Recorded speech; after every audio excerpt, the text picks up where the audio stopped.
IB Nation. Welcome back to another edition of the Irish Breakdown podcast. It is Tuesday.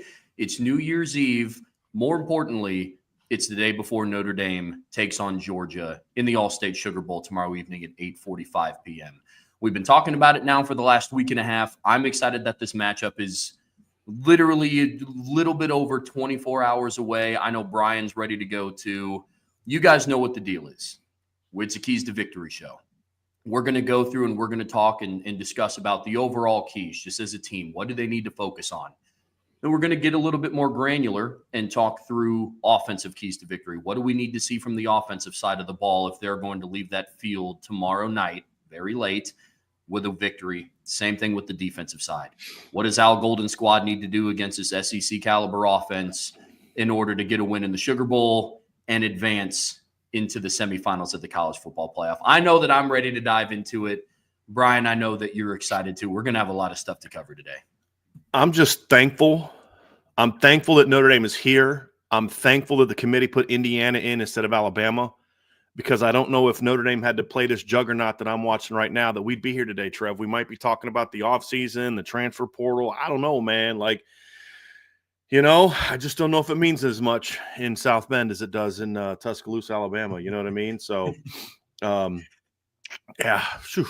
really hoping that they can get this portal quarterback situation figured out with this guy right here from Crimson Tide, and the guy that has as many wins in the playoff as CJ Carr and Kenny Minchie and Steve Angeli do. So, I'm just thankful, very blessed to be sitting here today, and that this team wasn't put in the playoffs, so that way Notre Dame wouldn't have got slaughtered.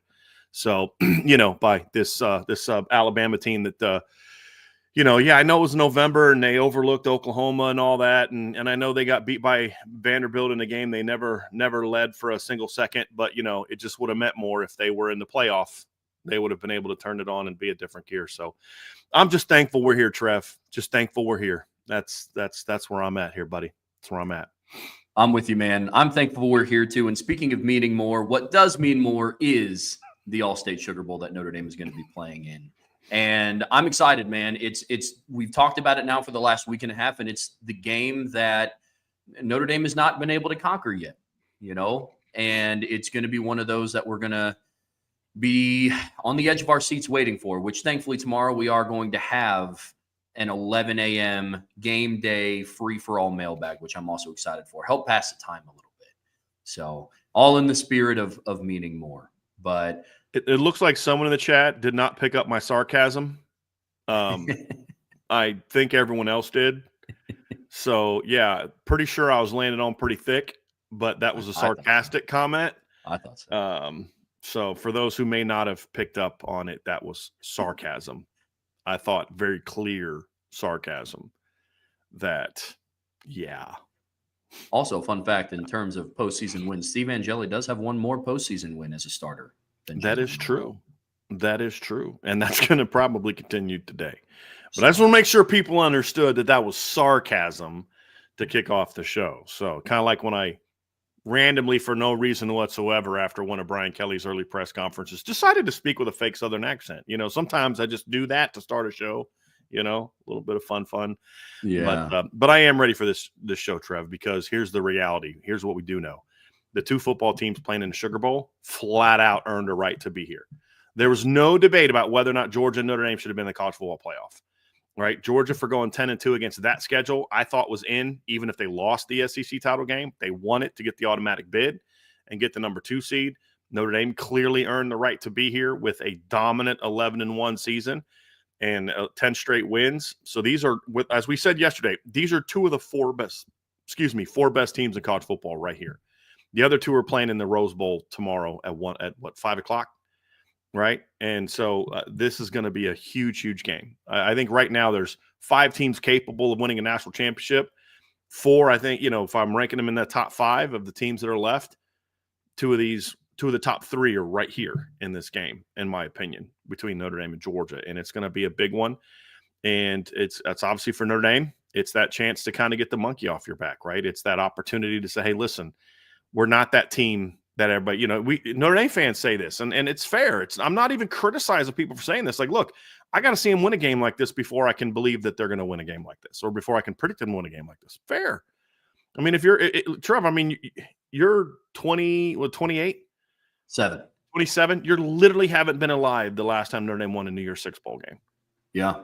Right. You literally are not alive the last time Notre Dame won a national championship or won a game on this stage. And I say on this stage because even if you look at the title in '88, I still think of like beating number 1 Colorado in the Orange Bowl after the '89 season, back over top 5 Texas A&M teams in the Cotton Bowl.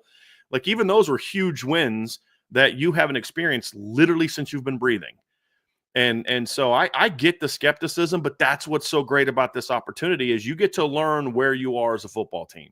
If you're Notre Dame, either A, hey, we are on that stage and we belong on that stage and we proved it on that stage, or hey, we're not there yet. We got to go back to the drawing board and figure out where else we need to close the gap. And you can't just say because of injuries, things along those lines. You got to figure out what are all the reasons that keep you from getting to that level. And that's what tomorrow's going to show, Trev, is where are you as a program? Where are you as a program? And I think Notre Dame is there. We'll talk about why. But they get to prove it. All the speculation, all the talk, all the we think this, we think that, this matchup this matchup that. Tomorrow gets proven. It gets proven.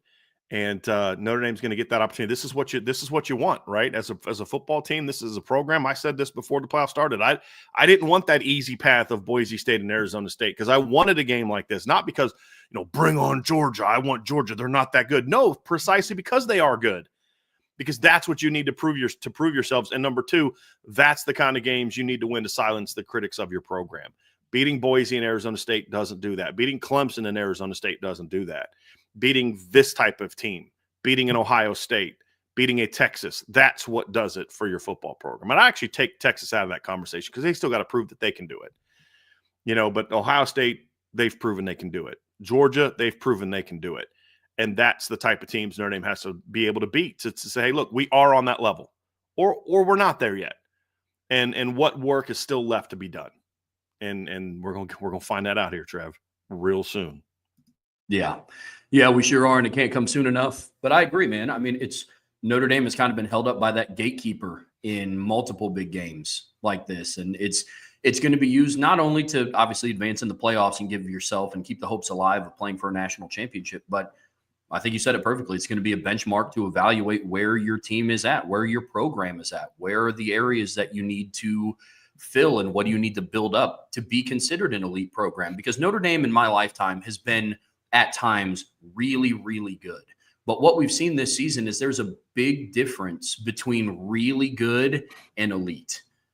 And I have not seen an elite Notre Dame team in my lifetime be able to move into that next stage. Right? 2015 Clemson, 2015 Ohio State, 2018 Clemson, 2017 Georgia, 2019 Georgia. It's all of these things to me with this game so close. I just start thinking of, all of those moments where I felt like they were close.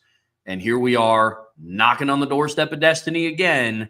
And we're going to see if they can get it done. But I'm excited to break this thing down today with you, Bryan. What say you? Dude, I'm fired up. It's that time. I got my nephew calling me. He's a big Notre Dame fan now. I was able to convert him. Let's go. My nephew Zachary, his dad's a Michigan fan, and I was able to flip him, and he's now pulling for Notre Dame, and he bought himself a Xavier Watts jersey for Christmas. He's trying to call me now, so I'm fired up, man. I'm ready to get this thing going and talk about what is going to lead to Notre Dame winning this football game, right? And because as we said, Trev, you and I have made it clear, I think Notre Dame's a better team than Georgia. This 2024 version of Notre Dame, I believe, is better than this 2024 version of Georgia. That doesn't mean I think Notre Dame's a better program than Georgia, because Georgia has a much stronger recent background. They have won 2 titles. They have been here before. So clearly Notre Dame has a lot that they need to prove in this type of game, but I believe heading in that Notre Dame is a better team. But this is not a roll the ball out situation. This is one where you've got to play your best football to prove that. Because one thing I think is very clear, Trev, and if it doesn't happen, it doesn't happen. But I fully expect Notre Dame to get Georgia's best shot tomorrow. Yeah.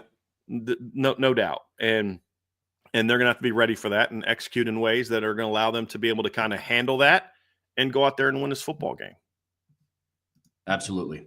Well, I'm ready to dive into it, Bryan. So let's start getting into this matchup. We're going to start by looking at this thing, big picture view. And we're going to start by talking about the overall matchup. So, Bryan, first point from you, overall matchup. What does Notre Dame need to do as a team to win this football game? I mean, Trev, the biggest thing is you've got to be ready for the moment and handle the moment. That's the biggest thing. What you can't do in a game like this is fall behind early as you adjust to the magnitude of the game, right? I mean, and I don't know that there's anything they can do once the game kicks off. It's kind of like the preparation has to be there for that. What does handling the moment mean? It means drowning out the noise, drowning out the environment, and focusing on what your task is, focusing on what your job is, focusing on doing what you've been doing every day for the last 2 months, what you've been doing in every game in the last 2 months, doing your job, focusing on the task at hand, living in the moment, right? And what does they say? It's like one play, one life. Isn't that Notre Dame's motto, right? Like, yep.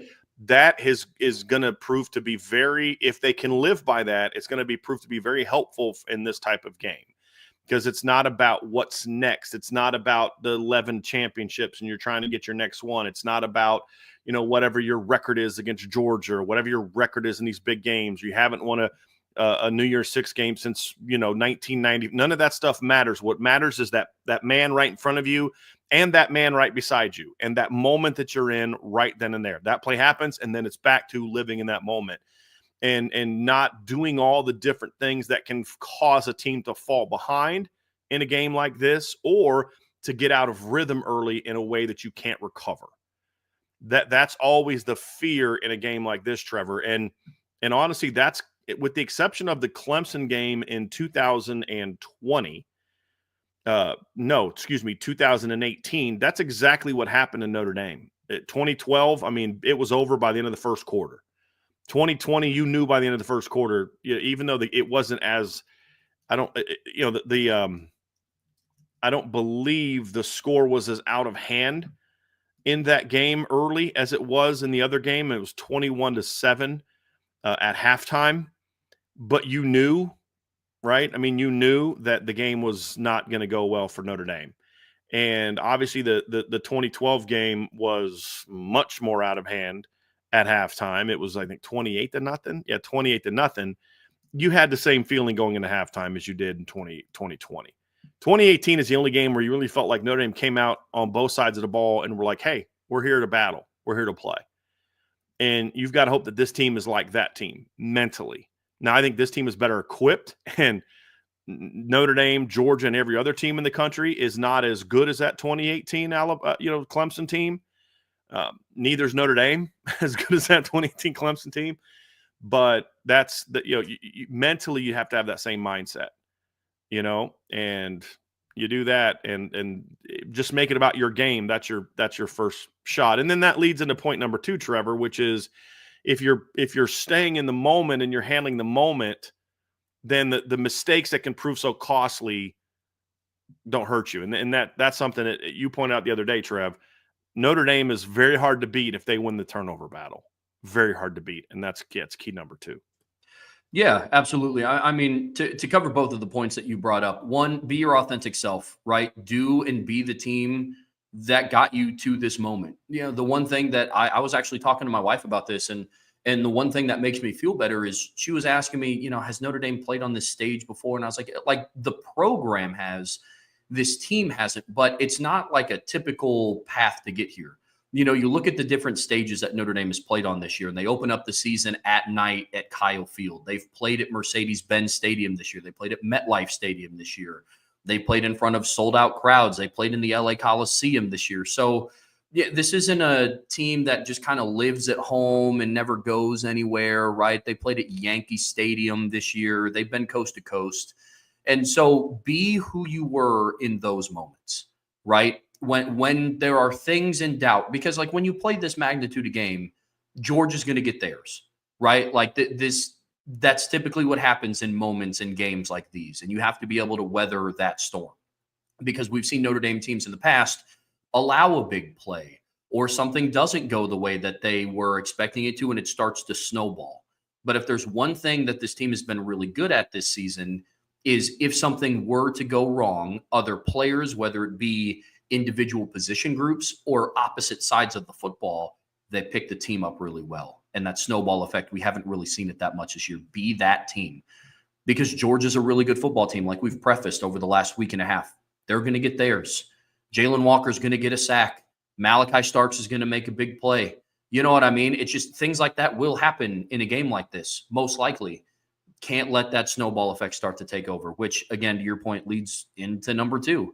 Notre Dame has to win the turnover battle, right? Their defense has been very active. They've been really good this year at forcing teams into situations where they turn the football over when typically that team doesn't normally turn the ball over like that. You think of teams like Navy and Army who don't turn the football over when Notre Dame went to play them. Notre Dame forced 6. Louisville, I think, was the number 1 team in the country when it came to turnovers when they had their matchup on September 28th. Notre Dame was able to force a couple of turnovers. So it's going to be one of those where whoever wins the turnover battle is going to be key. It's going to be key.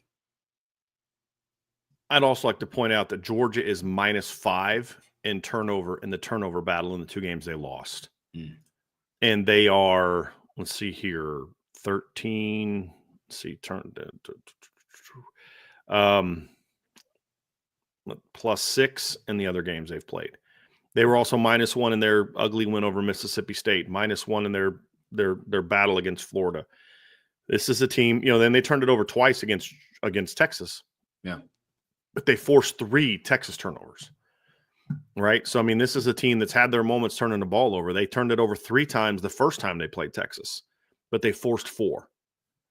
And that's the thing is, they've been a very opportunistic defense. They don't turn the ball over. They don't force turnovers a lot, but they forced 19 on the season. 7 of them were by Texas in 2 games.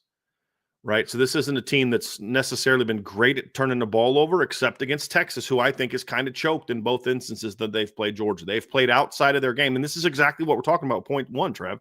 Texas did not look like the team they did all year in the 2 matchups against Georgia. They went away from what got them there. They weren't as aggressive. Yep. They coached timid. They just, on offense, they weren't the same team. And Notre Dame's got to say, hey, look, yeah, you're Georgia, but we're Notre Dame. Whereas Texas, I think, focused on, hey, we're playing Georgia. And Notre Dame's got to be more about, hey, we're Notre Dame. And Notre Dame said all year, it doesn't necessarily matter who the opponent is. We got to focus on who we are. And that wasn't going to help you in 2012. That wasn't going to help you in 2020, right? It can help you here. So that's the key. Yep, absolutely. 3rd overall point. We've already talked about the offense, defense, big picture. 3rd phase of this game, obviously, we're going to talk about special teams. So, Bryan, 3rd overall point with this one being special teams must handle itself. And that quote from Loose Emoji, I know, just kind of starts ringing throughout the mind. You know what I mean? So, 3rd overall point for you, Bryan, for Notre Dame to leave with a victory in the Sugar Bowl. The special teams just has to handle themselves. It doesn't mean – look, is it huge if they can block a punt in this game? Sure it is. Is it huge if they can return a kick for a score or block a field goal or, do something big, pin them inside the 15 every time they kick off? You know what I mean? Those type of things. And sure, that's great. And that would play a huge role in winning. But the bare minimum every single game when it comes to special teams is do no harm. Don't give them short fields. Don't turn the ball over. Don't miss opportunities to put points on the board. Make your kicks. And if when you punt, flip the field. Don't give up long returns. Don't give up mistakes. Those are things that are going to be super important for this game, Trev. It's not complicated.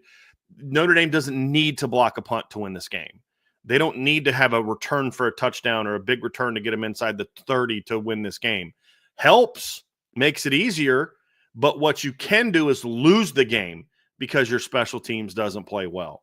In a game that most people see is a 3 to 4 point game, a 2 to 3 point game, the spread, I think, as of last night was down to 1, I believe, at ESPN. I'm going to see what it is today.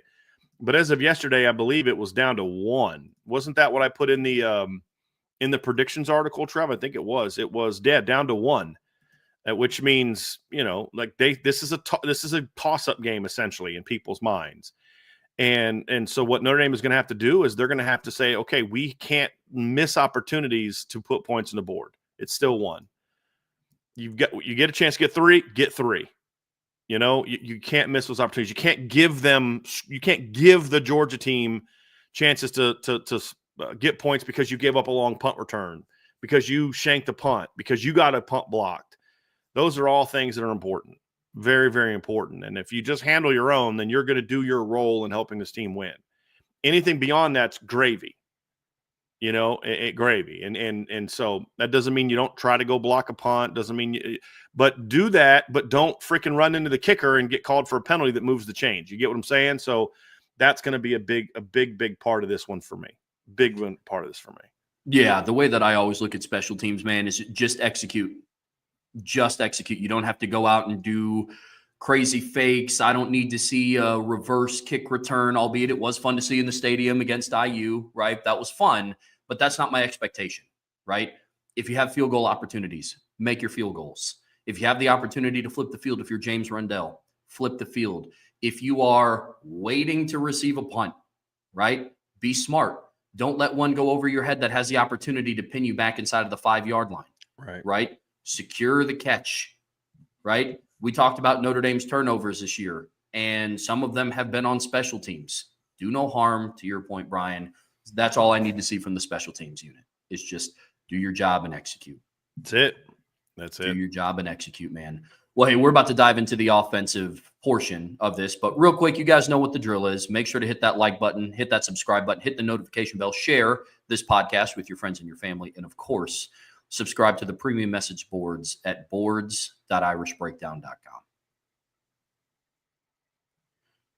All right, Bryan, it's offense time, man. You and I are two offensive guys. I have a bias towards offensive keys to victory, but of course, it's going to be a massive team effort to win this one. And for those of you who've been watching our show for a while, I don't think it's any mystery what the overall key number one is going to be for the offense. Key to victory, Bryan. Trev, I told the advice to the Notre Dame team is do what got you here, right? And so we're going to take that our own advice. We're going to do what got you here, right? But it is a legitimate one. They have got to start fast in this game. And starting fast in this game means one of two things. One, it means if your defense is playing well early, give them a lead. Get points on at least 3 of your 4 first possessions. And at least one of those has to be a touchdown, minimum. At least one of those has to be a touchdown. And if your defense is struggling early, you got to match. You got to match what Georgia does. If your defense, we're going to talk in the defensive breakdown, and I'm going to put a post. Pardon me, I keep getting the hiccups today. I'm going to put a post up on the board later about what a Gunnar Stockton offense is going to look like. After breaking down the film, I have a pretty good idea of some wrinkles that Georgia's going to have in this game. And I'm sure Al Golden is going to have. I mean, if I can figure it out watching film, Al Golden and Mike Mickens and Al Washington, Max Bullock can figure it out. But we'll talk about some of those things. But but if it may still take some time to kind of get caught up to speed to the moment and to the Georgia offense. And so if that happens, your offense has to match. But if your defense does come out playing great, then you've got to put them behind, because the best thing that could happen to Gunnar Stockton, if Notre Dame's defense is whooping him early, is that his own defense shuts the Notre Dame offense down, because eventually he's going to settle in and get comfortable and get confident. And there's no pressure on him to have to throw the ball a bunch or do anything like that. If it's a 3-0 game, a 6-3 game, because Notre Dame's offense can't put points on the board, and then late in the second quarter, he's got a chance, hey, it's calm, let's just go down there, let's run our offense, no big deal, we get the ball back with 3.5 minutes left, we're fine. What you want to do is get into that late second quarter possession where they get the ball with 3 minutes left, and you're up 17-6 or 17-3 or 14-3, where there's a little bit of pressure. Notre Dame gets the ball to start the second half, and now they got to drop back and they got to throw the ball around a little bit against your top-ranked secondary. That's where you want to put him, and that's all going to come down to the Notre Dame offense. They're going to have to start fast. That means being able to handle the environment early. It means coming out being physical to start the game. That's a big thing for me, Trev, is not just the results of what Notre Dame needs to do and execute your game plan and some different things I think they need to do schematically, which we'll talk about in point number 2. But you need to come out and set an early tone with Georgia. Come out and say, hey, listen, we know you're here to battle, but we are too. We're not some pushover. We're not who everybody thinks we are. We're not who you think we are. We're Notre Dame. We're O-line U. And we're here to fight you for 60 minutes. That's going to be a big key. Play hard. Pads need to be popping on both sides of the ball early in the game, and you've got to get out and you've got to start fast. You've got to be able to get Georgia on its heels defensively. That's going to be a huge, huge part of this game, Trevor. Huge part of this game. Like you and I talked about yesterday, Georgia hasn't played a snap of football in 25 days. And what does starting fast do for you? It kind of allows, like, sometimes in games you kind of see moments where the other team has that moment of, hey, we're here. Brian, to your point that you brought up, and Notre Dame has the opportunity to do that if they start fast. Right. Yeah, I know Kirby's, being respectful and talking about how Notre Dame is like an SEC team and they have SEC size and speed. And he was asked that question too, by the way. So it wasn't like he just out of nowhere said they're built like an SEC team. The question asked him if they were built like an SEC team, and he said yes. Right. Which, if he didn't, would have been like prime bulletin board material, and Kirby's a smart guy. He's not going to do that. Right. But that doesn't take away from, what the narrative has been about Notre Dame over the last decade, call it, right? And so what you got to do if you're Notre Dame, starting fast allows you to go out and punch a team in the mouth, especially on offense. You drive right down the field and score against a defense that holds himself up to this high of a standard, a defense that just held Texas to 60 total rushing yards and across 2 games. You go and do it to a defense like that. Then on the flip side of the field, you have a new quarterback starting in Gunnar Stockton staring down the barrel early at a 7-0 lead. Right. Or 10 or 30. I mean, that's the thing is, like, it can't just be drive one's huge, and Notre Dame's been great at scoring early on their first drive this year, Trev, but it's got to be, you got to keep it going. What you can't have is what you did on your first drive of the first round game. Yeah. I mean, the offense, not only can the offense not do anything to give him any sort of momentum, right? Like, don't put him in a position to then be successful, right? And an early turnover is something that has to be avoided. But, we're doing all this talk about starting fast and what that would mean.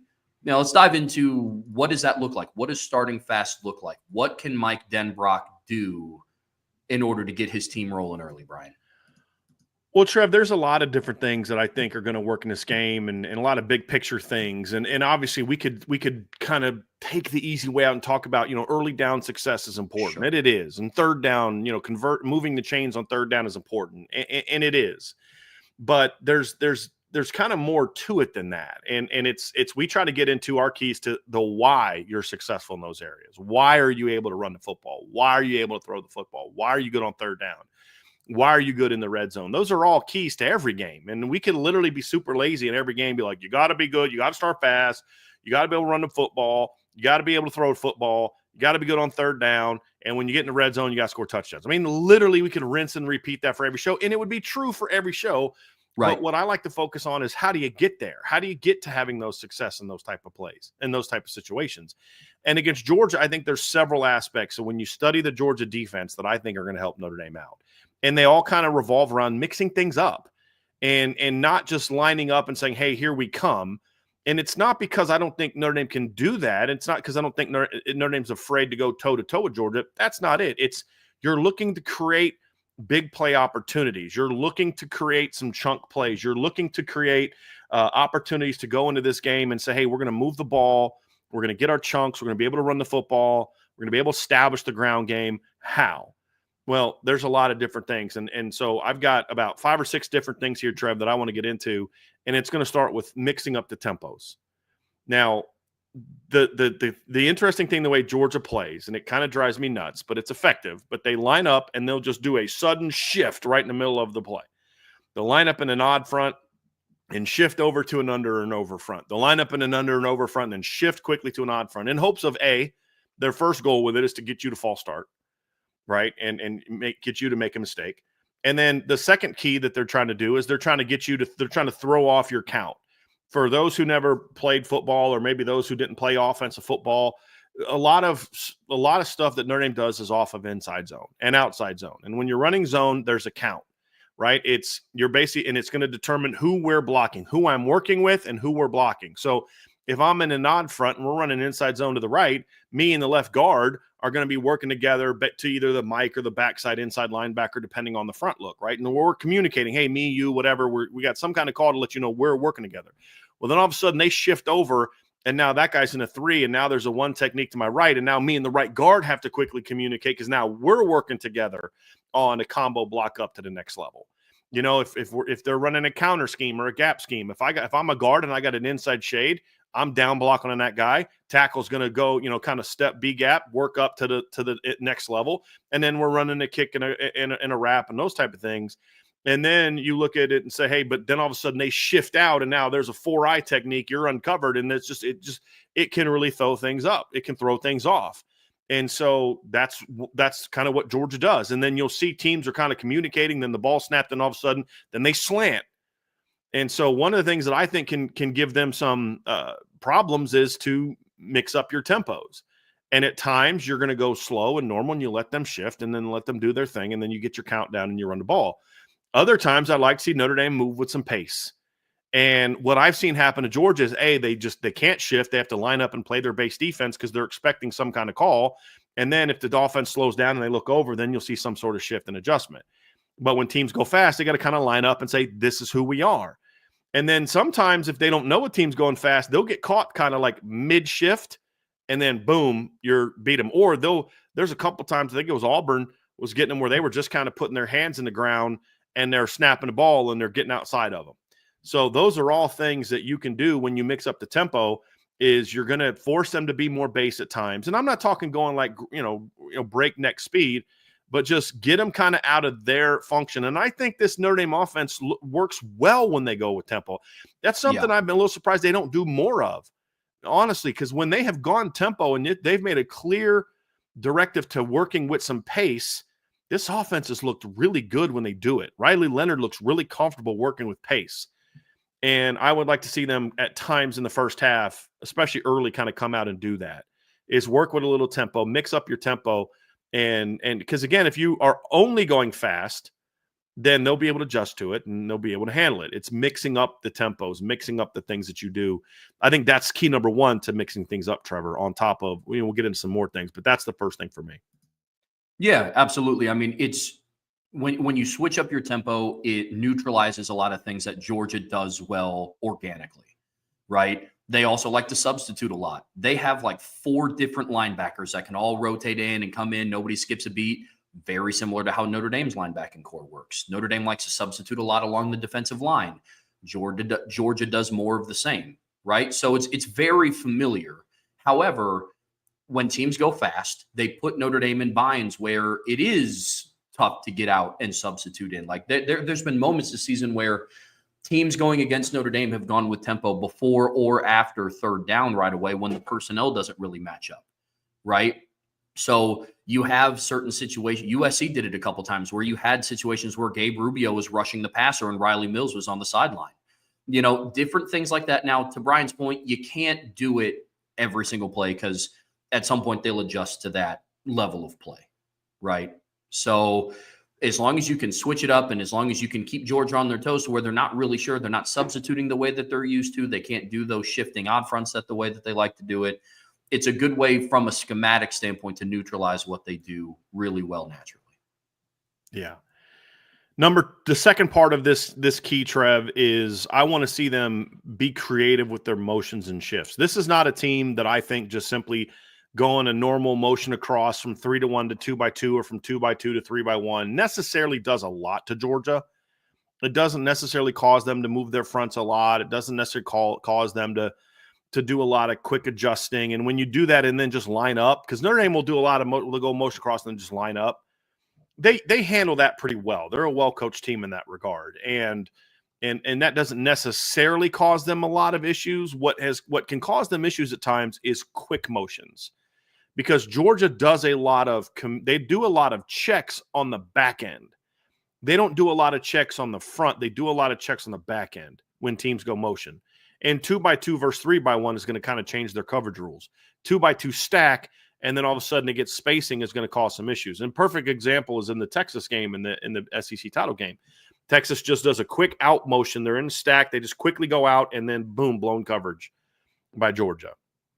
So I'd like to see Notre Dame do a little bit with some of their quick motions. This is where I think, maybe some 21 personnel could mess with them a little bit, get Jeremiah Love in the game, put him in the slot, because they're going to be like, hey, 4-4-4. They're going to be keen on Jeremiah Love. So, maybe your first series, Jeremiah's out there, you run your offense, and then second or third series, whenever you're going to put Jadarian Price in the game, cool, put Jadarian in the game. but then have Jeremiah in the slot and do some quick jet motions with him, fake a little quick jet motion and give the inside handoff, maybe run a power read with him or Jadarian's your lead blocker. There's things you can do in those type of situations, Trevor, that can really, I think, create some potential for mistakes that allow you to get some of those big plays. Because I do think getting some big plays is going to be big in this game. And a lot of stuff that we're going to talk about are ways to get big plays, as opposed to just saying, get some chunk plays. How do you get there? And I think the quick motions and shifts are part of that. The other thing too, Trevor, is I want to see Notre Dame do a better job in the run game of attacking inside out. Look, Notre Dame is a tackle-to-tackle run team. They are, and there's nothing wrong with that. And their inside zone and their outside zone and their duo are all great plays. They've been great plays for Notre Dame this year. Inside zone is their bread and butter. Against Navy, they pretty much abandoned inside zone and just ran duo all day and gashed Navy. All right, cool. We may see some of that against Georgia. Against Indiana, their two big chunk plays in the game were outside zone plays. The 98-yard touchdown run was an outside zone play. The 20-yard run by Jadarian Price was an outside zone play. So they're going to have that. I think we'll see a little bit of counter in this game. And the way that Notre Dame runs counter and the way that Georgia defends it, depending on how Notre Dame handles like motions and formation, I could see that play bouncing a couple times if you can block it well on the perimeter. And depending on how you have it formationally, if you just run a base formation and run counter to 2x2, they'll have a safety play in the alley. But, there's some things where if you can run it to an open side against, 3x1, then you may be able to bounce it if you can get a good block on her corner. So there's some different things there, Trev, where I think we'll need to see an inside-outside mix. But I do think that you need to be willing to do what other teams have done, which is if you can quickly attack the perimeter with some different things, you can get to them, which is why I would say if you're going to use Jeremiah Love on a couple jet motions, then give him the ball once or twice. Or give it to Jadarian if you want to do that with Jeremiah in the game, because then it's the reverse. Is they're keen on Jeremiah in the backfield, and maybe they're not as keyed in on Jadarian Price or Jaden Harrison on a jet sweep, right? Because they're keying more on Jeremiah Love. So there's things you can do, Trev, to be more of an inside-out attack with your run game. That's beyond just like pull read zone. Because one thing Georgia does really well is they handle the backside of inside zone really well. They'll crash with their edge, and they either always have a safety or a linebacker like kind of slanting out to kind of handle that read zone. Auburn, they killed Auburn's read zone stuff, destroyed it, because they always had somebody accounting for that. And so they were able to force the pull by Peyton Thorne, and then they'd have one or two guys there to eat it up. And so I don't know that just like read zone and getting Riley outside is necessarily a way to get the ball outside, because they play that well. They're prepared for that. But if you could do some things where maybe you're going jet one way and you bring Riley the other way, or things like that where you're more blocking for Riley to get outside, those are ways that I think you can get him outside a little bit in this game, Trevor. And I think if you can get outside with some, like think of a jet motion one way and then running your outside zone the other way, something that I think could be successful, because one thing that Georgia does too, Trev, is their linebackers key the guards big time, and then their secondary keys the backs. And one thing that I think could be successful is pulling the guards. They were doing that kind of middle of the season. They're running that double G scheme, or actually it was actually the center and the tackle, or the guard and the tackle were both pulling. If you do something like that against Georgia, those backers are going to run hard with that double pull. And then you maybe run something backside where you've got Jeremiah running an outside zone. He's going to get, or a sweep type of play, or, maybe Riley pulls it and you've got a tight end coming backside to help, or there's different ways you can get to it that are going to cause the linebackers to go flying one way and the ball's going another way.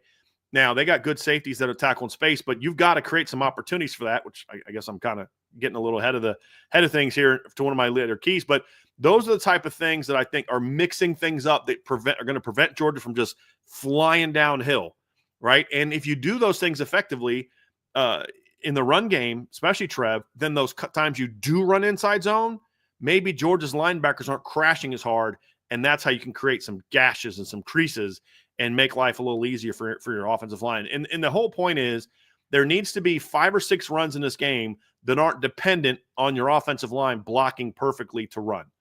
And that's a key. Is sometimes, there's some plays where it's like you're running that guard pull this way and running the jet sweep. Your offensive line doesn't have to do a thing for that play to work or not. You're not asking them to. And I think those are things that can create some big play opportunities. And and keep Georgia kind of on its heels a little bit.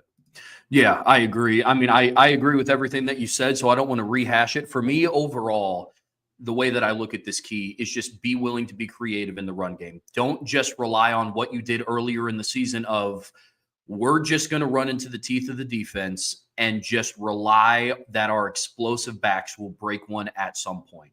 We've talked about it over the last week and a half, and that's not a game plan that Mike Denbrock or Notre Dame's offense can rely on to be successful, right? Not going to be upset if it happens, but Brian, I think you said it perfectly in the show yesterday, is when they drew up that outside zone play against Indiana, they weren't, hey, guys, get ready for this to go 98.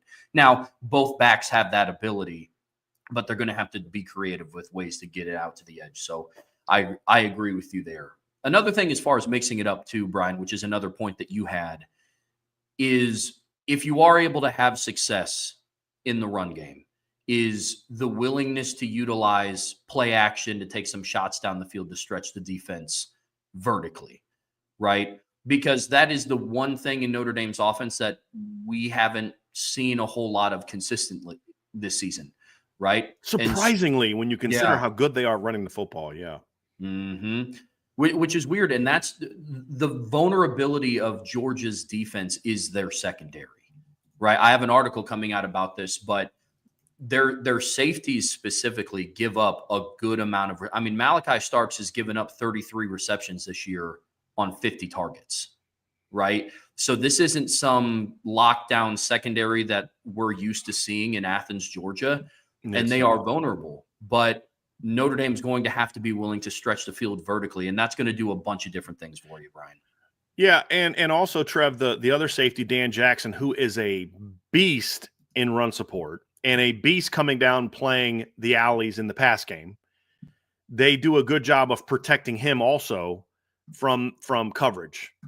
And I think you've got to try to find ways in this game to force him into coverage. And there are some things I've seen teams do formationally that can get him in some coverage looks. Now, sometimes Georgia will go, twins over, but if you go like a 2x2 or a 3x1 out of 12 personnel, I think that's a way where you can get him into coverage against a tight end or against a slot receiver. You've got to try to find some ways to get him into coverage. If you look at Georgia on the season this year, Trev, Malachi Starks has been in coverage 50 times, and Dan Jackson and KJ Bolden has been in coverage 27 times on 523 snaps. In 648 snaps, Dan Jackson's only been in coverage 31 times, according to Pro Football Focus. They don't want him in coverage. And a lot of the coverage stuff he does is coming down playing zone. Can you find some ways to get matchups against him and where you can take some shots against him? Can you find ways to get, your tight end involved against, like you said, Malachi Starks or against their linebackers?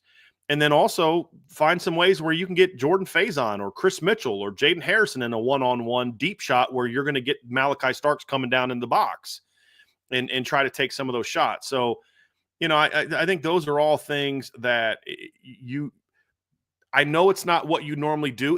They've done it at times. I mean, the big pass against Indiana, the 44-yard game was a play action pass. So they have it in their offense. We're not asking them to do something that they don't normally do. It's just maybe be a little bit more, use it a little bit more effectively early. Because, I mean, look, I remember Lou Simoji told a story about the first game Rocket Ismail played at Notre Dame, 1988, at home against Michigan. And apparently when Rocket went in the game, and I'm sure that I don't know if it's first play, but first series, Lou Holtz looks at Tony Rice and he says, throw it to Rocket. Rocket, you're going to run a go route. Throw it to Rocket. I don't care what they're doing. Throw it as far as you can. Drop back and throw it as far as you can. Because remember, Rocket ran a 4.2. And so Tony Rice drops back and launches it, and it went incomplete. But what Lou said was, like, he wanted Michigan to know right away that every time 25's on the field, you got to account for him throwing the ball down the field. And that's going to force them to kind of think about that and maybe get out of what they would normally do, which then sets up other things. And that's the thing for me is if you can take a shot, even if you don't hit it, but it's close, let Georgia know, hey, listen, we're not going to play this little quick game, RPO, run the ball all day thing. We're coming at you. And I think it speaks to some aggressiveness. And if you hit it, then, you've got a great opportunity. And so whether it's a 2nd and 1 situation, whether it's a 3rd and 1, I mean, there's going to be opportunities for you to hit big plays with your play action pass and with some of your shots, opportunity to take shots. And shots don't always have to be play action passes. And I'd like to see some of those things in this first half of this game, especially early. I mean, think about the pass they hit Navy with to get Jaden Greathouse going. You think about, the two big plays they threw early against Louisville that got Louisville out of what they want to do. The play action pass against Army that got their first touchdown pass. I mean, so we've seen them do it. We've seen them do it early, and I think this is another game where you need to be able to thrive in that area, Trev. Yeah, 100%. Showing the willingness to do it is going to help soften the box. It's going to back them off a little bit because, to your point, Georgia loves to fly downhill, especially their safeties. If you can neutralize that just a little bit, right, to say, like, hey, safeties, you can't just fly in every single time you see a run play. Right. I mean, they're KJ Bolden, Malachi Starks, and Dan Jackson are 3 of the team's top 5 leading tacklers. Mm-hmm. If that puts any numbers behind how much their safeties like to come down and run support. So it helps neutralize it. It shows their aggressiveness and their willingness to take the shots down the field. And it's not something that Notre Dame has put out on film a whole lot. They've done it, right? It's not like we're asking Bryson Daly to come in and start throwing all over Georgia's defense. So it's something that they have in their playbook. It's something that Riley Leonard is capable of doing, and they have the receivers and tight ends to do it. But I think early it helps set that precedent as well as, like, hey, we know what we're good at, but we're not just relying on 4 and 24 to win this game for us. So. Right. In the run game. Right. Because sometimes those big plays can be to them. Absolutely. I mean, I wouldn't mind seeing Jeremiah Love get a slot fade in this game against a Louisville. I mean, against a Georgia safety or linebacker. You know what I mean? Or running a stack route, crossing route. With him doing something like that. Maybe a little angle route by Jeremiah Love or to Jadarian Price behind or Aeneas Williams behind a blitzing linebacker, something like that. I would be okay with some of that stuff. There's some opportunities for that as well. Key number 3, Trevor, is this is a big one. Got to handle the line games. And you got to win up front. And winning up front against Georgia is handling how they move. Like, one of the misconceptions some people have is Georgia's a big 3-down, odd front defense, and they're just going to play 2-gap all day. Well, they do look to occupy gaps, and they do want to keep their linebackers free, but they do it in a much different way than people think of when you think of a 3-down front. They do a lot of slanting, and they run a lot of line games. And they'll run a lot of line games with their linebackers and each other, because a lot of teams will run line games. Like, a lot of the one gap 3-4 teams will run a lot of line games with the linemen and the linebackers, right? It's like a twist by your center or your nose, and then the linebacker slants across and things like that. And they certainly do that, and that's something you have to account for. But they'll run little ET twists, they'll run TE twists, they'll have a linebacker crash, and the nose slant, and the end will loop all the way back inside. One of their favorite stunts is they like to slant the nose in a tight A-gap, and they'll bring one linebacker crashing down this way, and then they'll loop the other linebacker around in hopes of, if it's a rundown, eating up the inside, right? Just clogging up the inside of the line. Or if it's a passing down, they're trying to get one of those linebackers free for a blitz. And so there's a lot of different things that they do that can cause problems. They crash their linebackers, at least one linebacker, hard a lot. And that's part of their thing. And they'll fold the other linebacker behind, and then he'll read and react. But they're going to do a lot of line games, Trev. And then when they play straight up, it can be a little bit, troublesome, because you're anticipating a slant, and then you come off on your outside zone technique, and all of a sudden that guy's just hitting you in the face, and all of a sudden you're thinking, I got to see something, find something. He just comes at you, and then boom, you're knocked back a little bit. So that's the challenge that you have. And Notre Dame's going to have to be up for that challenge, because those are the type of things they can do that create negatives or create sacks, tackles for loss, which is what our negatives are. And now they put you behind the 8 ball. And this is not a team you want to be in 3rd and long against. This is not a team you want to be in 2nd and long against. This is not a team you want to be in a passing definite down. Georgia's more vulnerable to giving up big pass plays on base downs and in base situations than they are in 3rd and long. They're actually pretty decent, in my opinion, in 3rd and, like, when they're going to pass, they're usually pretty decent, because then they get more athletes on the field.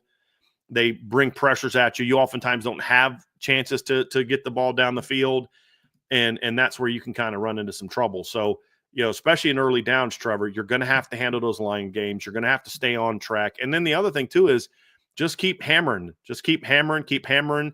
Because if you're getting 3 and 4 every snap, then all of a sudden, Trevor, that if you're staying on schedule and you're staying on pace and you're staying ahead of the game, all of a sudden it's 3 here, it's 4 there, it's 2 here, it's 6 here, it's 7 here, it's 4 here, it's 2 here, and then 60.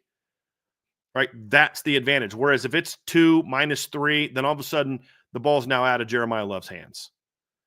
And that's where you don't want to be, because you think about how well Texas moved the ball against Georgia through the air, right? With total yards. I mean, Texas threw for a lot of yards against Georgia. And a lot of those yards were early downs. A lot of those yards were taking some shots, early in the game and hitting some big plays. But the reason that they couldn't put the ball in the end zone is because as the field got tighter, their red zone pass defense is pretty good. But also there was a lot of times where they would give up an early big pass play and then they'd shut down the run, get a sack, and now all of a sudden it's 3rd and 11. And even though you got 50 yards passing on that drive, you're punting or trying to settle for a field goal because they created some negatives that got you behind the sticks.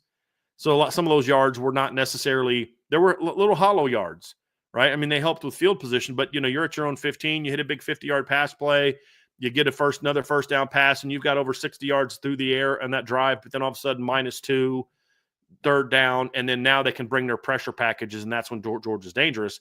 And that's why Texas, for all the 358 passing yards in that game, 6 of 18 on 3rd down. For that reason right there.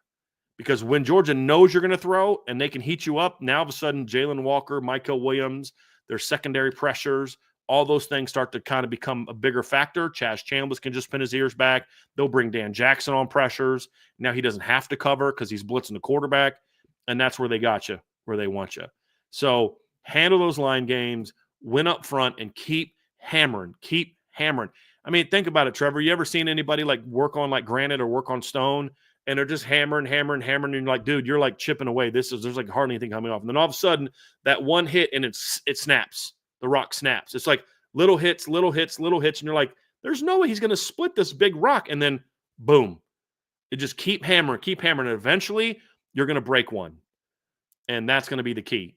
And it involves limiting the negatives, winning up front, getting a body on a body. It's been our story all year. Guys, this is not the 2017 O-line. It's not the 2015 O-line. A buddy of mine the other day said, dude, maybe it was you, Trev. I don't know. I forget who it was. He said, if Notre Dame had the 17 offensive line, this team would be unstoppable. And I said, dude, they don't even need that. If they just had the 2020 offensive line, this team would run for close to 300 yards a game because of the backs and because of Riley Leonard. They don't even need the greatest O-line of all time. They just need the 20 offensive line. What's made this line good is not that they're dominant. It's not that they move people. It's not that they do all these amazing things like the 2017 line or the 2015 line. They don't have a bunch of first-round draft picks. Like the 2017 line had literally 3 first-round draft picks starting in your offensive line, and another guy was a second-round draft pick, or as the 2015 offensive line, excuse me. This line's a little bit different. I don't know that there's a single first-round draft pick in the starting lineup. But as a unit, they just do their job. They do their job. That's the key to this game. And that's exactly how Clemson's offensive line was in 16 and 18. The highest guy drafted amongst their, I think it was the 4th-round pick. Their 16 and 18 offensive line's highest draft pick was a 4th-round pick. That wouldn't shock me if the highest guy drafted on this current line is the 3rd or 4th round when it's all said and done. But you got to play well as a team. Body on a body, get a body on a body, get a body on a body, and then let the backs eat. That's the key to this game. If you can do that and limit the negatives, then Notre Dame's going to have a chance to run the ball on this team. If they're allowing run-throughs all game and they're having a hard time handling the twist and they're giving up penetrations and all that, and Jeremiah Love and Jadarian Price can't get downhill, it's going to be a long day. It's going to be a real long day. But if they can handle those things, Trev, play hard, play physical, play as one, then eventually they're gonna break some. That's just what they do. Perfect example is the A&M game. A lot of 2-yard gains, a lot of 3-yard gains. They stayed ahead of schedule, and then eventually, boom, 39. Boom, 29. Boom, 47-yard touchdown. Right? Eventually, you're going to break their back as long as you can avoid getting yourself in the situations that Texas did, which is being really, really behind the sticks and creating all those negatives. You can do that, Trev. They got a shot. Because actually, I wanted to pull this up real quick. This is, I thought, an interesting stat. So if you look at box score from the Georgia game against Texas. In the first game, they rushed for 29 yards as a team, but their starting running back rushed for 52. He rushed for 52 yards in that game. If you look at their playoff game or the SEC title game against Georgia, it was kind of a similar deal. Their starting running back ran for 51 yards, but as a team, they ran for 31 because there's a lot of sacks and a lot of negatives. If you can avoid those things, eventually you're going to break one. But Texas didn't have that chance because every time they got to second and third down, they were in we have to throw now mode because they had gotten a negative on first down. Notre Dame can't allow that to happen. Yeah, I mean, it's to your point about not going away from the run and just stay consistent with it. As long as you're not allowing negatives, it kind of feeds back into the main overall point that we talked about is don't go away from what got you here. And what got you here was running the football. So the offensive line is going to be a huge, huge key. Now, if the offensive line is able to take care of business, the next key point that you had, Bryan, was finding ways to get your guys into space. And of course, theme of today's show is the how, right? How does Notre Dame do that? Because obviously it's easy to just say, get your players in space and let them eat, So from your perspective, Bryan, what does that look like? Find ways to get your guys into space. I mean, it's some of it's what we talked about, right? Some of it's the perimeter screens. I don't know if the perimeter screens that work inside are going to work as well against Georgia because of how well their linebackers run. They've run a lot of those tunnel screens and where they got to work out. I think almost if you're going to run an inside screen, it almost has to be working inside of the linebackers where you get them to kind of flow out and then maybe you come back in. So maybe you do something where you run a swing with Jeremiah Love and then get the linebackers to flow, and then maybe you come back underneath it like a true tunnel, like an old school tunnel screen, maybe something like that. But get to the perimeter quickly, get Jeremiah Love in space. Those are the obvious ones. Get Jordan Faison in space, get Jaden Greathouse in space. Those guys are all pretty good in space. But the other thing too, Trevor, is just getting in space in the framework of your normal offense, right? And we've talked about this. It's get your running backs to the second level.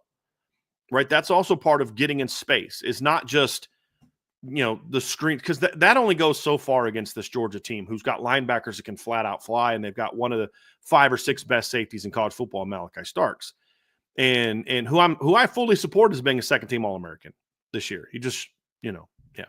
But the other part is like kind of what we've seen Mike Denbrock do a pretty good job of this year, which is you need to also find ways to get your running backs in space to the second level. And a perfect example is the Texas A&M game. And you remember the call. It was Jadarian Price's 46-yard touchdown run. And Notre Dame was in a 2nd and 14. And so what Mike Denbrock did is he went wide. He went 4 wide. It was out of 11 personnel, but he went 4 wide. And they were pretty wide. And so you forced them to kind of get out of the box. Their safeties were high. It was a passing down. And you then ran basically an inside zone play to Jadarian Price. And he doesn't get touched by a defender or squared up by a defender till he's 4 or 5 yards down the field. And what did he do to that linebacker? Made him look like a fool and then bounce it outside for a big run. You can do that against Georgia because of who your backs are. Now, past teams couldn't do that. The 2017 wasn't going to do that to Georgia. Love Josh Adams. He wasn't making people miss in the second level like that. He was give a crease and he's going to go, right? Love Tony Jones Jr. He wasn't doing that to Georgia in 2019. These guys can do that. And so part of getting them in space is the things of getting the receivers and getting outside and those type of things. But the other thing is formationally, and then from a blocking standpoint, get your running backs on the second level in one-on-ones, because sometimes Georgia's going to make the play. Sometimes CJ Allen's going to tackle Jeremiah Love or Jadarian Price for a 4-yard gain. But it only takes 1 or 2 to change the game, because that's the thing about this running back room for Notre Dame, Trev, is this is not a typical like, okay, they're going to break one for 20 or 30 and wow. If these guys get past the second level, it's strike up the band. It's over. You're not going to catch them. And this is a Georgia defense that's got a lot of speed. It doesn't matter. It's not about Georgia. It's about these backs. You're just not going to catch them. And that's and that's why this is such an important thing. And Georgia's not they're a pretty decent tackling team, Trev. I mean, they've got 112 missed tackles on the season. Notre Dame has 106, but they are prone to, at times, they can give up some big plays. I mean, their top 2, guys in missed tackles are Dalen Everett and Dan Jackson. Dan Jackson's a little bit like a Don Schuler at times. He'll kind of come down out of control. I like the chances of them eventually making him miss in space. I like the chances of them being able to make a corner miss in space or make a linebacker miss in space. People say, well, Notre Dame hasn't played a defense like Georgia's. Maybe. But this is the first time in one of these games, Trevor, where you can look at the other team and look at that SEC team and say, you know what? That's true. But they have not played a running group of runners like this. With all due respect to Alabama and Texas and Clemson and all the teams they've played, they have not faced a backfield plus quarterback that can run like this. It's actually been a while since they've played a running back room and a quarterback room that can run like this. And that's something that they're going to have to take advantage of, and it's getting to the second level is the key. Eventually, you're going to hit one. If you can do it enough, eventually you're going to hit one, and that's going to be a big key for me. Yeah, absolutely. I mean, it's which I do believe is a really good segue into the final major key into what the offensive success has to be. We're talking a lot about Jeremiah Love and about Jadarian Price and Riley Leonard, and we've talked about it, Bryan, all the time in these big games. And your dudes have to be dudes. We can talk all the live long day about which player needs to step up and who has the biggest opportunity to have a breakout game. And at the end of the day, you have to rely on the guys at some point who got you here to continue that trend of carrying the team a little bit. And so who is that for Notre Dame? You have Jeremiah Love, like you mentioned. You have Jadarian Price. You have Riley Leonard, right? Those are kind of your three guys on offense, mainly, that this is what got you here. There's going to be moments where there might not be a crease, you're going up against a really good front against Georgia. And these backs at times this year have just made things happen, right? That's going to have to be more of the same. It can't be those moments where, there's been previous Notre Dame teams in the past that have had dudes, right? Really good guys, and they would be the players that I would reference of your guys have to be dudes. But then in moments like this, you kind of get a little shored up, you get a little bit tight, and it can't be like that in a game like this. You know what I mean? So final point on offense, and I couldn't agree more with it, Bryan. Your dudes have to go out and be dudes. Jeremiah Love, just stay within the offense. Don't go big play hunting. It's going to come like it has all year. Don't go big play hunting. Patience. Don't get the -2s and -3s like you did against Indiana. If 2's all you can get 2, because eventually the line is going to give you that increase you need to make it, or to get to the second level and square somebody up and then make a miss. Don't go hunting for it. That's part of being a dude, right? And Riley Leonard has got to. I mean, look, Mitchell Evans has got to be a dude. At some point in time, they're going to need him to be a dude. You'd like Bo Collins to kind of step up and be the best version of himself that we've seen this year. Maybe that's Jaden Greathouse. Maybe it's Jaden Harrison. Like, those guys count in this part of this conversation too, is those complementary weapons got to step up and make big time complementary plays in this football game. But it comes down to Price. It comes down to Love. And it comes down, of course, Riley Leonard. And I'll say it again, Trevor, in our keys to victory, you end it with this. This is what you brought Riley Leonard here for. You didn't bring him here to beat Texas A&M only and then say, okay, we've accomplished our goals. You didn't bring him in here to beat USC. You've been doing that for a decade. You didn't bring him in here to beat Army and Navy. You always beat Army and Navy. You didn't bring him in here because you're still mad about the Stanford loss from 2 years ago, right? No. This is the type. You didn't even bring him in here necessarily to beat Indiana. You brought him in here to win this game, to win these kind of games. And he's got to be that dude. He doesn't have to play a perfect game. He doesn't have to throw for 350 yards. It's, dude, when you've been at your best this season, that's what they need. What does that mean? Make good reads, throw with good timing, right? Take what's there when it's needed. But then at times you're going to have to make some plays. Avoid the big mistakes, make the plays with your arm, make the plays with your legs that we've seen you do throughout the season, and that's going to be what is going to lead this Notre Dame to victory. And so, yes, Price and Love and all that, but I feel like if Riley doesn't play his game, it's a lot easier to shut down the backs if Riley's not doing his thing. Well, the difference maker in the previous 2 games in 2017 and 2019 was the lapse of higher level quarterback play. And now it's Riley Leonard's opportunity to go in and change that narrative that Notre Dame quarterbacks can't win the big game. Notre Dame recruits game managers at quarterback. They recruit, decent players. They're fine, but they don't recruit that top-level guy, and Riley Leonard has a chance to go in and change that narrative. He's been on a tear really ever since the first bye week, and since the Northern Illinois loss, he's been on a tear. You know what I mean? And he's stepped up his game every week, and he's more comfortable as a passer. So there are things that Riley Leonard's going to have to do in this game. And Brian, I think you said it perfectly. It's the reason why you brought him in here. So I couldn't agree with that one. Couldn't agree with that one anymore. Well, hey, man, that's going to do it for the offensive portion of the keys to victory. But don't go anywhere. We're still going to cover the defense, and we have our predictions that we have to get to. But before we get to the rest of the fun stuff today, guys, be sure to hit that like button, that subscribe button, hit that notification bell, share this podcast, and, of course, subscribe to the premium message boards at boards.irishbreakdown.com. So, in the spirit of talking about the things that have gotten you here, one of the biggest things that have gotten you to this point, if you're Notre Dame, has been your stellar top-of-the-country defense, right? And with all the injuries that have been factored in and people leaving and who you lost to the NFL draft last year, to sit back and look and think that Notre Dame's defense is where it is right now is nothing short of spectacular, right? But they are now going up against an opponent on a stage that they have not played on yet this season, Brian. So when you're breaking down and you're looking at what does this defense have to do their part in winning this football game, where does it start for you?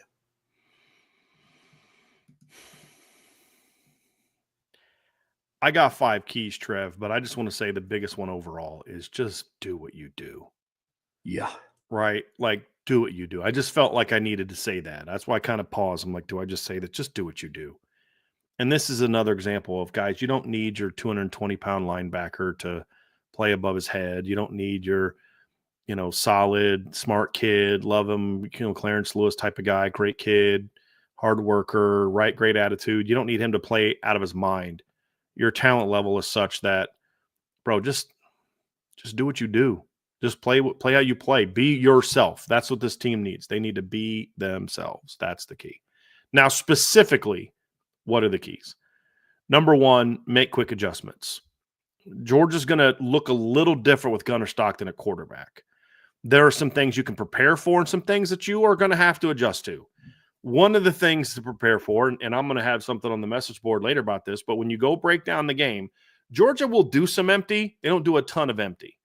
They did 0 empty in the first half against Texas. In the second half against Texas, they went empty like 6 or 7 times. And the whole reason is they're either going to throw a quick screen. It was basically an RPO. They're going to throw a quick screen or Gunnar Stockton's going to run a draw. They will run that in this game. They will do that in short yardage in this game, where if you crowd the box and try to stop the draw, then they'll just throw outside for a quick perimeter screen. And if you empty the box, and then he'll just run a quick draw up the middle. That's something you've got to be prepared for. They're going to do some motions and shifts that you haven't seen yet in hopes of slowing you down and getting your linebackers and safeties to think. They are going to do that. If they don't do that, then Mike Bobo is not a very good offensive coordinator. They're going to have to do some things to kind of create some indecision from the Notre Dame linebackers, because if they're smart, they know. Then if Georgia's coaches are smart, and again, they didn't get here by being idiots, right? We can all agree on that. Then they're going to know Notre Dame is going to heat up Gunnar Stockton like crazy. So they're going to have to do some things to slow that down. You have to adjust to that, right? And one of the things that I'll talk about, and will be more specifics in point 4, but you're going to have to be prepared for those things and adjust to those things. What are the new formations they're doing? What are they going to be doing motion and I think they're going to motion and shift a lot early in this game in an attempt to try to get the run game going, an attempt to slow Notre Dame down, an attempt to take some of the pressure off of Gunnar Stockton. I think they're going to do a lot of that in this game. And you have to adjust. I think there's going to be some misdirection in this game that you have to be prepared for, that they're going to say, okay, Notre Dame likes to blitz. They like to play man coverage. What are some things we can do to look for to create gash plays, passing game and running game? You've got to adjust quickly to that stuff. Maybe they get you once, but you can't let them get you twice. So I think the biggest thing is going to be great in-game adjustments are going to be needed by this defensive staff, because you are facing a quarterback you haven't seen. You are facing a quarterback that has a different skill set from Carson Beck. People can talk all they want about he runs the same offense Carson Beck does. That's true, and they're not going to reinvent the wheel, but how they get to the stuff they like to do is going to be a lot different. What they emphasize, like them throwing more to the tight ends. I mean, the chat just said, that their tight ends scare me. Well, nothing should scare you because Notre Dame's a good football team, but things that could create problems for Notre Dame, tight ends, right? You have to know that early, and they're going to do that. You know the schemes they like to do that, but you may not know the ways they're going to get to that in this game with Gunnar Stockton. Those are the things that this defense has to be prepared for. Hopefully they've got a good plan for it. And if Georgia, just sometimes the other team just has some really good, well-designed stuff, you got to adjust to it quickly. So if that little tight end, tunnel screen behind your linebackers beat you the first time for a 20-yard gain, you better make sure it doesn't beat you again. And what is your answer to that doesn't take you out of your game? So I think a lot of good early adjustments is going to be key, Trev, to then get yourself back on track to accomplishing the things you want to accomplish on defense. Yeah, absolutely. Continue to evaluate where you're at on defense. Always look to put your players in the best position possible. There's too many times where I see coaches that are too stubborn to go away with what their initial game plan was, and they just rely on the execution kind of backdoor excuse. Like, well, we have to execute better. We have to execute more at a high level. Agreed. Execution, like no football team plays a game with perfect execution, right? Like, I don't know if that's ever happened in the history of football, but always continue to look to put your guys in the best position they can to be successful. And if you're able to do that quickly, I'm glad that you put that in there because they've seen Gunnar Stockton for 80 snaps. Like I'm a lot of people have been asking me too. It's like, what do you think this offense is going to look like with Gunnar Stockton? Hey guys, they're not coming out in the triple option. If that's what you're asking, it's going to still be Georgia's offense. He was still taking reps as their number 2 quarterback throughout the entire season. If Carson Beck were to go down at some point, but there are going to be wrinkles that are going to be different that they haven't seen. I mean, yes, he played the second half of the SEC title game, but that was just more of a, hey, we're going to rely on our ground game and we're going to get out of here because we believe that we have these certain strengths that can get us out of that. Preparing for a backup in the second half of a football game is very different than going into a game with a brand new starting quarterback. And they did some good things in the second half of that game to allow him to make plays with his legs without asking him to do a whole lot with his arm. Right. Like that's the thing. Like the big pass play he hit was on that first drive. He hit that deep out cut to the tight end. It was off of a sprint out, basically, like a delay sprint out. Mm-hmm. They didn't ask him to. I mean, he didn't complete. I think that was the furthest downfield throw he had the whole game, I believe. Actually, I'm gonna look at that here real quick. I believe that was he didn't throw the ball downfield at all. They did a great job of using his legs. Like I said, on the quarterback draws, on read zones, getting him outside of the pocket, things along those lines. But what they didn't ask him to do is really attack down the field a whole lot. And that's something that when you look at it, Trev, you say, hey, look, this is a game that I think this team has to. They have to be. They're going to have to do more than they did in that game, to your point, right? They're not going to be able to just repeat the game plan that they used against Texas because Notre Dame will be prepared for it in a way that there was no way Texas could have been prepared for it because they hadn't. I mean, there was no reason to prepare for it, and that does make it a little bit different. But when you look at Gunnar Stockton, he went 2 of 3 on throws beyond 10 yards. That's it. He had 8 completions behind the line of scrimmage. He had 4 completions past the line of scrimmage. For 32, 16, 48 yards, right? I mean, they were able to do that with him coming off the bench. They're going to find ways to have him throw the ball down the field and do different things against you. You have to have a plan for it, and you have to be prepared for it and adjust to it quickly.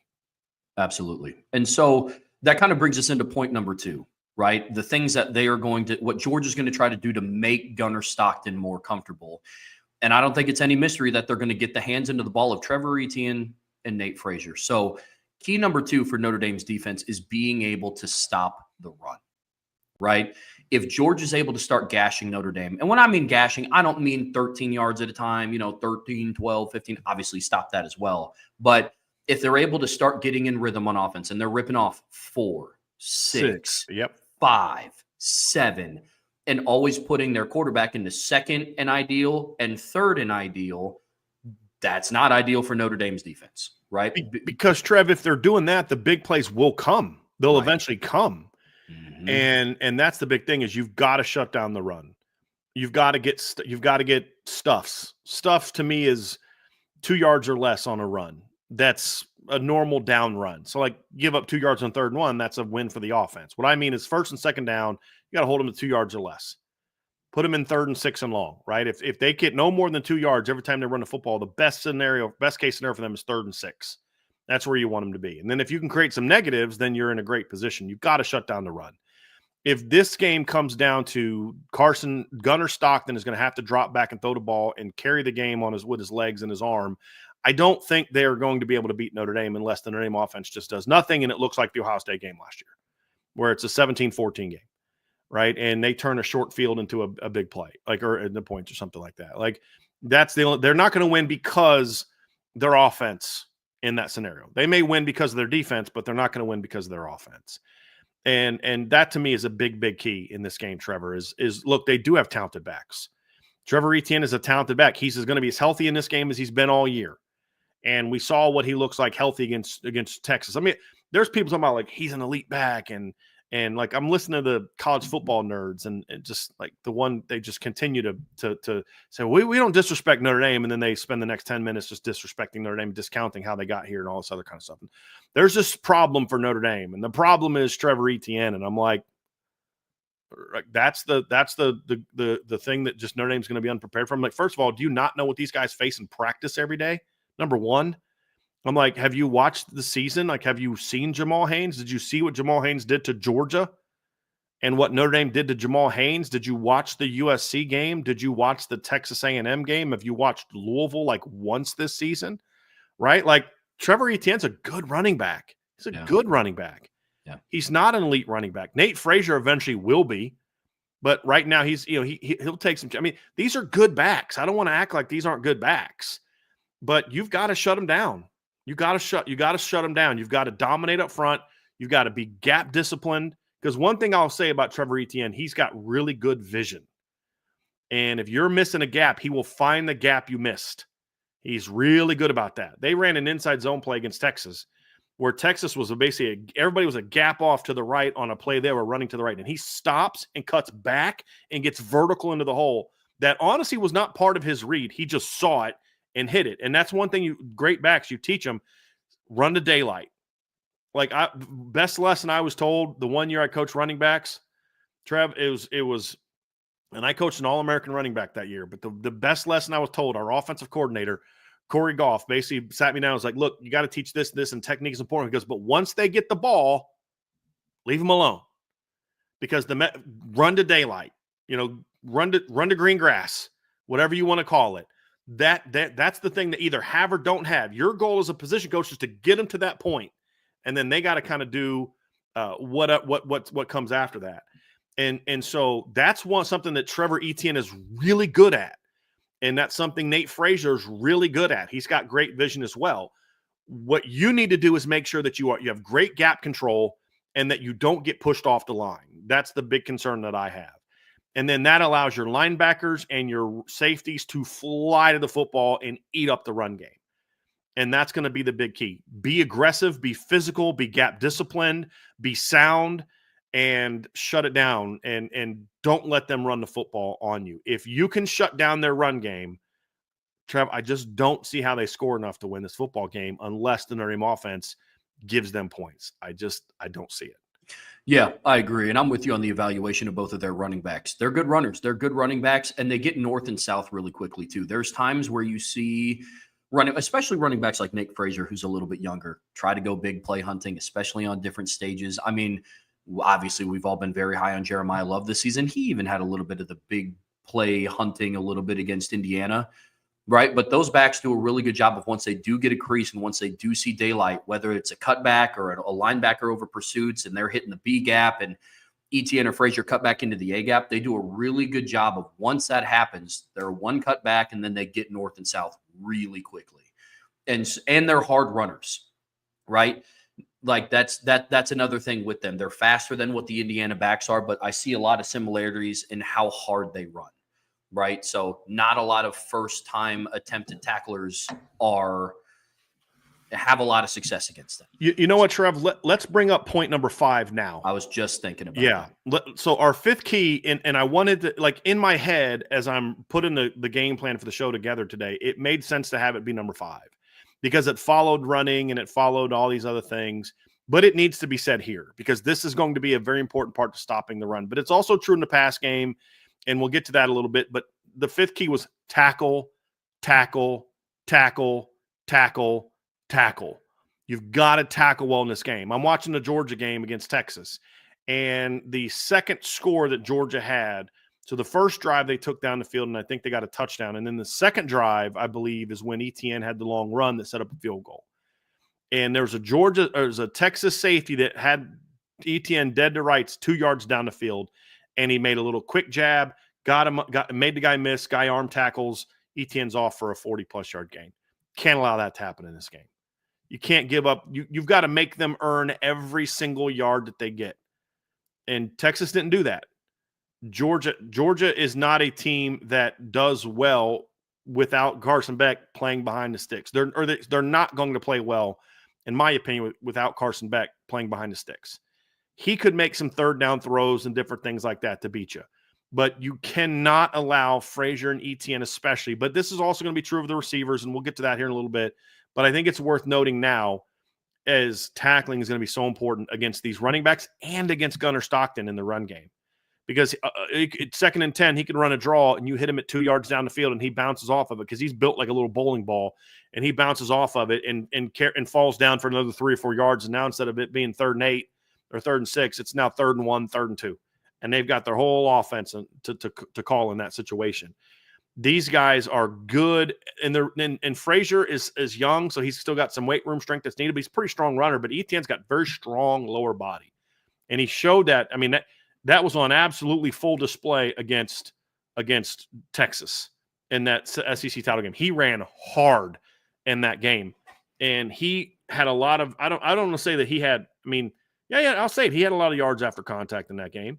But a big part of it, too, was you had shots to bring him down in that game, and you couldn't do it. So looking at Pro Football Focus, Georgia rushed for 171 yards against Texas. They had 102 yards on after contact, and they forced 9 missed tackles. Trevor Etienne forced 6 missed tackles by himself. Can't have that. You got to cut both of those in half. At least in half in this game if you're Notre Dame. Have to. So tackling is going to be huge against the backs. I mean, the receivers as well, but especially for right now against these running backs. You shut down the run game, Trevor. You could almost be as we could be really lazy, just say stop the run and call it a day, and I got to go have some lunch. Like, I mean, we could do that, and it would be like, yeah, I mean, that kind of makes sense. We got some other things that are important, but that is key number 1, key number 2, key number 3, key number 4, key number 5, and we'll mention some other things after that. It really is. Yeah. No, I agree. I mean, when you're tackling, like Notre Dame's defenders have been known at times to fly in a little bit out of control. They don't bring their feet and they miss tackles, right? There's been times on the perimeter where there have been opportunities to get a stop and a run stuff for a 1 to 2 yard gain and ends up being a 4 to 6 yard gain because opposing runners are dragging tacklers for extra yardage. And ETN and Frazier are both running backs that have that capability. The other little nugget that I will add with tackling, their tight ends are also hard to bring down too. They're big dudes. They're all 6'4" plus, they're all 245 plus. They can make plays in the passing game. And, albeit like I was trying to figure out a way to word this, but then I started thinking, if I'm talking about Notre Dame's tight end size and their matchup with the smaller safeties at Georgia, the safeties at Georgia are slightly taller than what Xavier Watson and Don Schuler are. So the secondary is going to have to do a good job of tackling in space as well. They have guys like Dominic Lovett, who's pretty decent after the catch. They look to get the ball into his hands pretty quickly. So it's just tackling as a whole. Evans is a guy that they like to put in and run reverses with, which we'll get to in a second. He's Arian Smith. They're going to run some quick game too. Dylan Bell is a guy that can be tough to bring down in space. He's a bigger receiver. There's a lot of guys that can create some tackling problems for you. Yep, absolutely. So bring your feet when you tackle, and if you're not able to bring him down by yourself first contact, just hold on and let the other 10 hats rally to the football, right? Notre Dame's done a really good job of all rallying to the football, 11 gold hats to the ball, and it's got to be more of the same tomorrow night. You brought up reverses, which is a good segue into the next key for this defense because, we've talked about Georgia's been off for 25 days. They're going up against this really, really stout Notre Dame defense. They're going to have to be prepared for the gimmicky plays, the shot plays, the reverse plays. And it's going to be one of those where, especially with a quarterback like Gunnar Stockton, you're going to look to steal yards any way that you can. And so Notre Dame is going to have to be prepared for that one, Brian.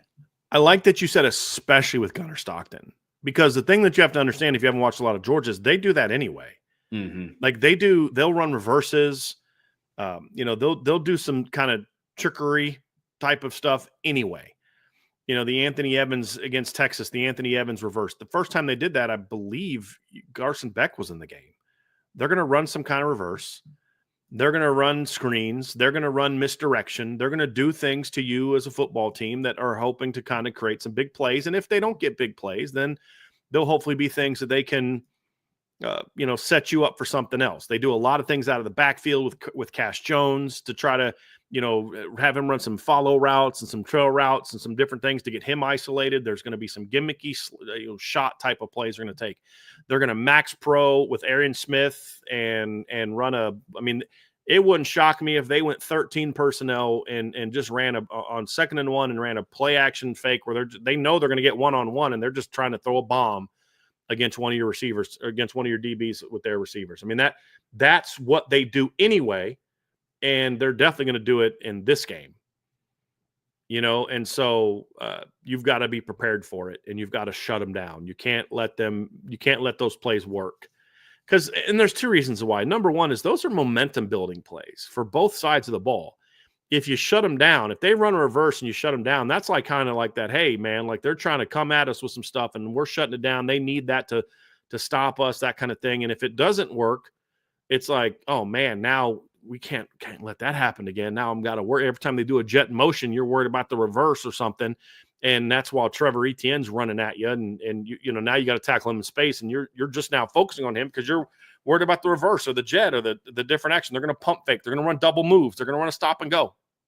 They did that against Texas. They're going to do that against Notre Dame.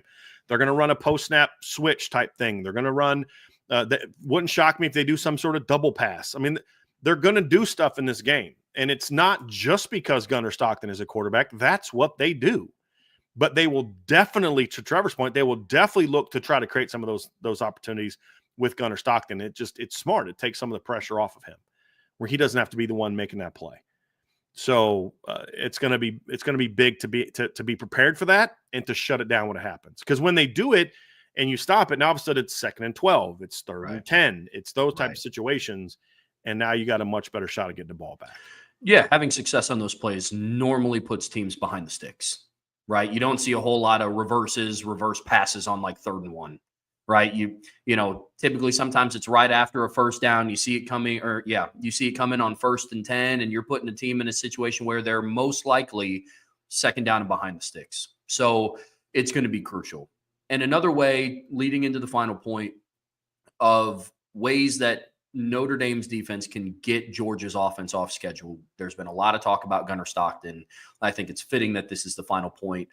They are going to have to pressure him because regardless of him, taking second team reps and being Carson Beck's backup, this is his first collegiate start and it's coming in the quarterfinals of the first ever 12-team college football playoff, and it's in the Sugar Bowl. They have to find different ways physically and mentally to get pressure on Gunnar Stockton. So, Brian, what does that look like, right? What's the how? There's two aspects to pressuring Gunnar Stockton, Trevor. There's the physical and then there's the mental, right? And the physical is you need your front to be productive. You need your front to be good. And it's twofold. Number one is it's obviously the easy part is they've got to get pressures on him. Howard Cross has got to play like an All-American. You need Gabriel Rubio to get a push up the backfield and get his big old paws up. You need your edge players to be effective.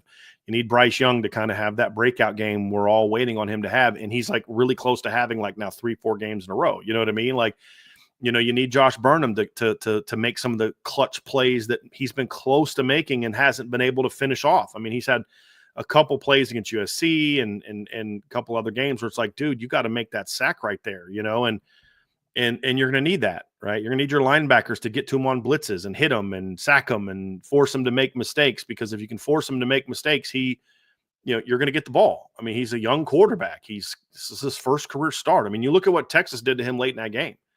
He threw one pick late and almost threw another one late because Texas was able to find ways to get some pressures on him. So, get physical pressure on him with your linebacker blitzes. Don't just blitz up the middle all the time, and have some stuff where you're coming off the edge. Don't be afraid to bring a corner fire if you think you can get him in a situation. And with Leonard Moore screaming off the edge, the big pressure that Texas got on him is they slanted their D end inside the tackle's face and brought I think it was a safety right off of him, and tackle was in a bind. He didn't know where to go. He went for, I think he tried to then work out to get the blitzer outside, and the end just came right up the field and drilled Gunnar Stockton and forced the ball to go backwards, and they lost like 10 or 15 yards. And if that ball comes out a little slower, Texas is picking that sucker up and running it back, but it bounced out of bounds real quick. You know what play I'm talking about? The one where he got hit behind. And, have some plays like that. Texas did those without any preparation. So you're going to have to put physical pressure on him. And then the mental pressure on him is twofold. Number one is put him in a lot of, it's up to you now, buddy. It's 3rd and 9, it's 3rd and 10, it's 3rd and 8, 3rd and 7, where you got to go make a play. You got to make a read of this team. A lot of the success he had throwing the ball against Texas he was hitting curl routes. He was hitting slide routes against their zone defense. One of his 3rd down conversions was he literally ran curl flats on both sides of the ball. I don't know that you can run that against Notre Dame as effectively, because Notre Dame plays so much man in that situation. So it's going to be more crossing routes, which require a different type of accuracy than a stop route where you're just throwing right through a spot. Those type of things. Other aspects of it is mixing up your coverage is something Notre Dame's done a great job with. You think about poor Anthony Calandria and just the struggles he had against Notre Dame, just thinking, I think this is what I'm seeing, and then he throws and he's like, I didn't know where that guy came from. They overwhelmed him. They've done that a lot this year. He'll make a couple plays in this game. There's no doubt, but you've got to force him into more mistakes than plays that he makes. And so the mental pressure is partly just the constant barrage of, I don't know where it's coming from against a young quarterback. And you've got to do a better job against him early than you did against Zach Pyron early, if we're being honest, right? Where they couldn't get to Zach Pyron early, and he looked good early in the game. Once the pressure started to come, then he started making a lot of young guy mistakes. And we saw that against Georgia Tech. Well, Georgia, to me, is a team that you don't want to let him get comfortable, because I think Gunnar Stockton's a more talented quarterback than Zach Pyron. And so you don't want him to get comfortable and get into a rhythm. Right. But if you can apply some of that pressure on him physically and then mentally, where he doesn't know what's happening in the secondary, he thinks it's cover 1, but you're rolling to a Tampa 2 or a cover 2, and he's throwing a high arching goat ball against what he thinks is cover 1, and Xavier Watts is actually coming off the hash and is able to break it up or pick it off. I mean, because he thinks he's seeing one thing, but you're giving him something different. He doesn't know where the pressure is going to come from on this play. You're showing max pressure every time, and he's thinking, I got to get rid of this ball quick, and you're smoking and you're dropping, 4 of those guys or 3 of those guys underneath quick coverages. So those are the things that you got to do to really get in his head and get him thinking like, I don't know where I'm supposed to go with football. I don't know where the pressures come. If you can start to get him to feel the pressure, that's when you start to force mistakes, when he starts to feel the pressure. And we've seen that from different quarterbacks this year. They weren't able to do that early to Zach Pyron, and he led them on a scoring drive. And they weren't able to do that to Jade Maeva early in the game. When you were able to finally get to him, he did what? He threw back-to-back pick sixes. Right. So you can't wait till the fourth quarter against Georgia to finally get some pressure on them. You're going to have to do that early. And, we'll find out if they're able to do that. But that's a big, big key for me is physical and mental pressure on Gunnar Stockton. Make him look like a first-time starter. Absolutely. There's going to have to be maximum effort and a high level of focus in making him uncomfortable, because he is a good enough athlete that if, and you see it, right? Like you see backups come in and routinely, like once they find a level of comfort, that's when the offense kind of starts clicking a little bit more. So Notre Dame's going to have to do everything that they can to make sure that he doesn't stay comfortable for 60 minutes. And it's a tall order, right? Especially when you have the supporting cast that Georgia has. But I agree. That has to be a major, major key. So I'm with you there.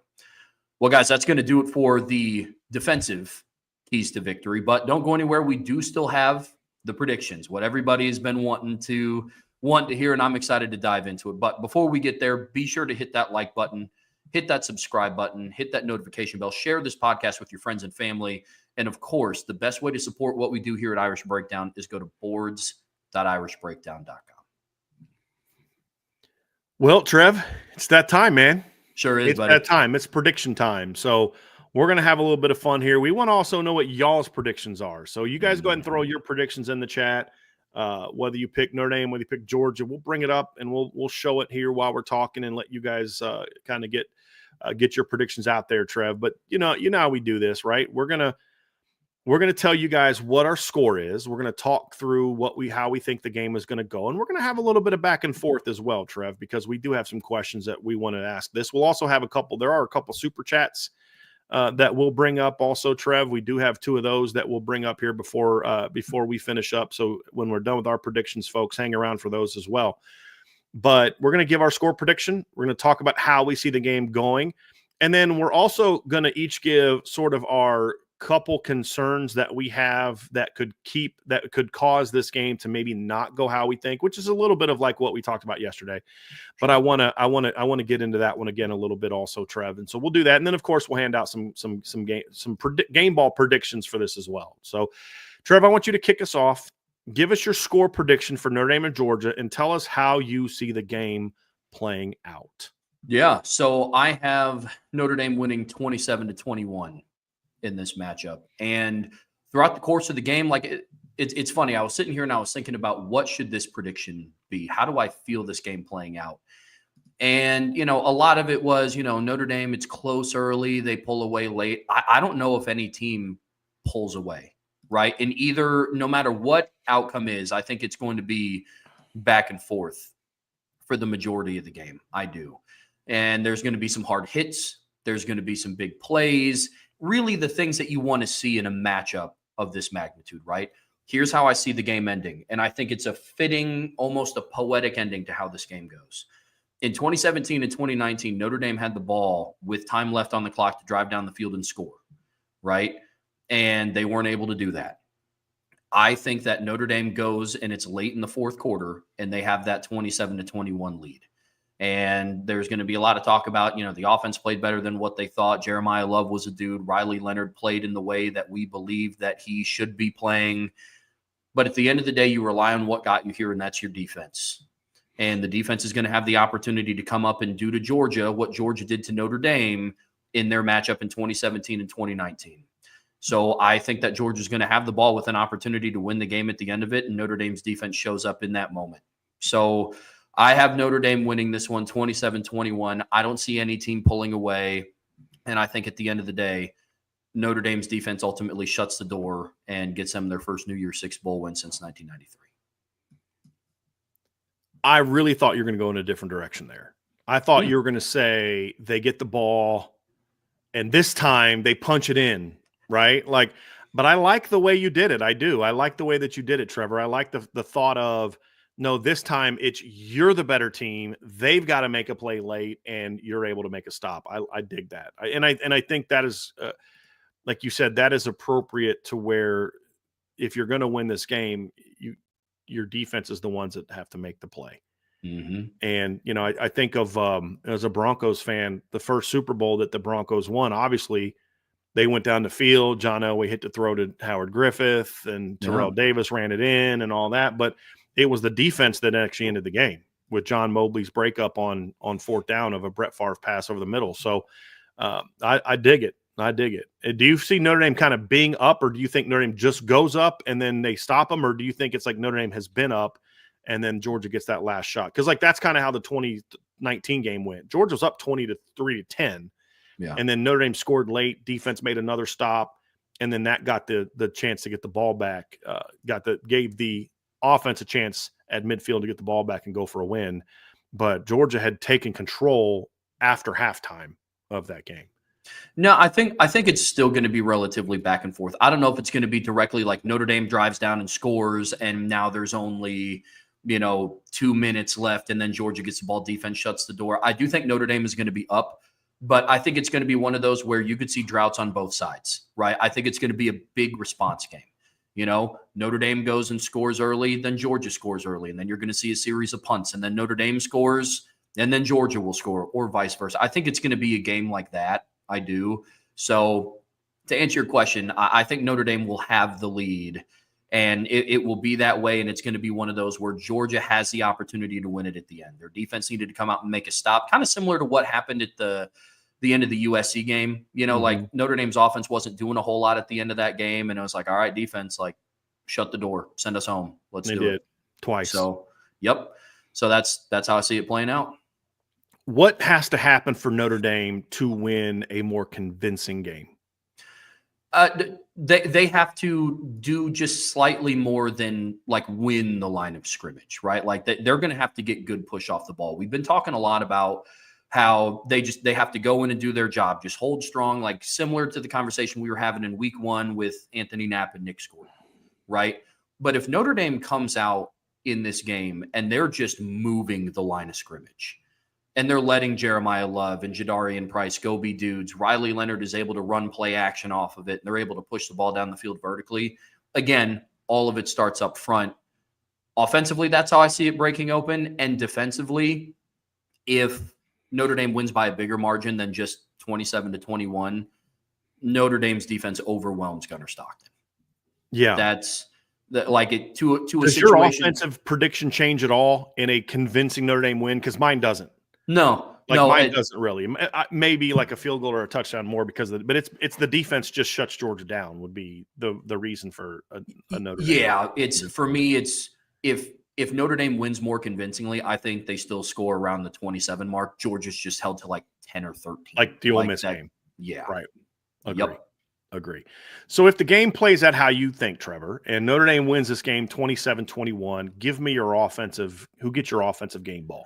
Yeah, offensive game ball is going to Riley Leonard, man. I mean, we've been talking about it over the last week and a half, and there's been so many great stories that have came out about, why he's here. And he wrote that, basically letter to ND Nation before the Indiana game, which if you guys haven't had a chance to read it, I love it. I would highly suggest. I swear he was talk to texting on that one because he wrote it like how he talks. He's like, haha, it's like that is the most.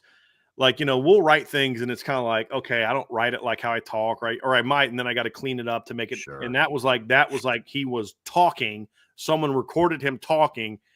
It was almost like, an epistle, right? In the Bible, it's like Paul is not necessarily writing it. He is speaking it. And then his scribe is writing it, Not some of them are like that, but not all of them are like that. But that's kind of that's how it read. It's just this kid is just sharing his emotions. That's what I love about Riley. He's just himself. In interviews, he doesn't put on a show. In the letter he wrote, he didn't look like this is who he is. Mm-hmm. He's a goofy, fun-loving country boy that, what I mean? That just, he's happy to be here and he's excited to be here and wants to be a great teammate. I enjoyed that, but I did get a kick out of that. Like, I was like, and I appreciated that too also. Yeah. Because it was more of like, there was no like, oh, he didn't write that. His agent wrote that. There was no doubt that came from Riley Leonard. 100%. Just because it's like that's exactly how that kid talks. 100%. It was great. It was fantastic. I mean, you talk. The team talks all the time about be your authentic self, and that's what be the best version of yourself, and that was it for Riley. But for the game ball, man, Riley's going to have to be the best version of himself, and this is why he came to South Bend. This is why he's happy that Duke gave him the opportunity to help elevate him, to put him on this stage. And Riley Leonard, for me, there will be moments in this game that it's going to be, hey, 13, we kind of just need you to go out there and make something happen, because they're keying on 4. They're keying on 24. Mitchell Evans is, the safeties are keying on him. 13, you got to go make something happen. And I think he's going to have a couple of those. So offensive game ball goes to him. How about on defense? Defensive game ball. This one was the easier one for me because I was going back and forth on like offense. I was like, well, it could be Jay Love. Maybe Mitchell Evans has a big breakout game. Somebody. Defense for me, it was easy. It's Howard Cross. If Notre Dame plays on defense the way that I think that they should, you have your moments of, and I have a feeling I know who you. But Howard Cross, look, man, Riley Mills had his opportunity to step up when Howard Cross went down, and he did it a big way. And now Howard Cross, again, similar storyline to why Riley Leonard came to Notre Dame. Howard Cross, this is why you came back. You were getting NFL draft looks at the end of the 2023 season. People were high on you. They said that you had a lot of talent. It's going to translate over to Sundays, but you made the decision to come back, right? And it's for this. You didn't come back to beat Texas A&M. You didn't come back to beat 2 service academies. You didn't come back to beat USC again, right? You came back to beat Georgia, to do your part, to leave a legacy, to elevate Notre Dame into that upper echelon of the elite level teams in college football. And he's going to have to step up in a big way. There's other guys, right? Like Gabe Rubio has to play a great game. Donnie Heinisch has to play a great game. The guys on the edge have to play a great game. But who is the core guy? 2 guys that have been holding them all together all season. It's been 56 and 99. And 99 can't do it on the field this time. And so it's going to have to be Howard Cross. So if the defense plays the way that I think that they're capable of, Howard Cross is going to have a big game. To your point, Trev, the season has not gone how Howard Cross would have wanted it to go. He had a little bit of just something minor that kind of plagued him all of fall camp. He didn't come into the season 100%, didn't have a great start to the season. You know, statistically, in some ways, he's been better than he was last year. You know, he had 7 tackles for loss and 2 sacks last season.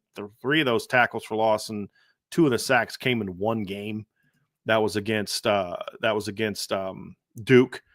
You know, he's got 4 sacks, which is twice as many as he had last year, but he had 66 tackles last year. He's only got 24 this year. He had 28 solo tackles last year, which is more than he has combined tackles this year. But the reality, you know, and then he misses the last 3 games of the regular season and comes back for the playoffs, not 100%. There's a lot of things in this that kind of, you know, like it hasn't gone how you hoped it would go for him. You know, prior to the injury, Riley Mills had certainly upped his draft stock, in my opinion, for how he had played. Howard Cross hadn't. But you can completely change the script now. Because how you play this game and then hopefully in the next 2 games, hopefully, is going to me, negate what – because then you can kind of, hey, look, he had a hammy early, he had this, but he was healthy here, and look what he did. And that's going to help accomplish the personal goal that he had, which was to continue to improve his draft stock. But the biggest reason Howard Cross came back, if we're being honest, is because he wanted to be on this stage. He wanted to lead this team to a championship.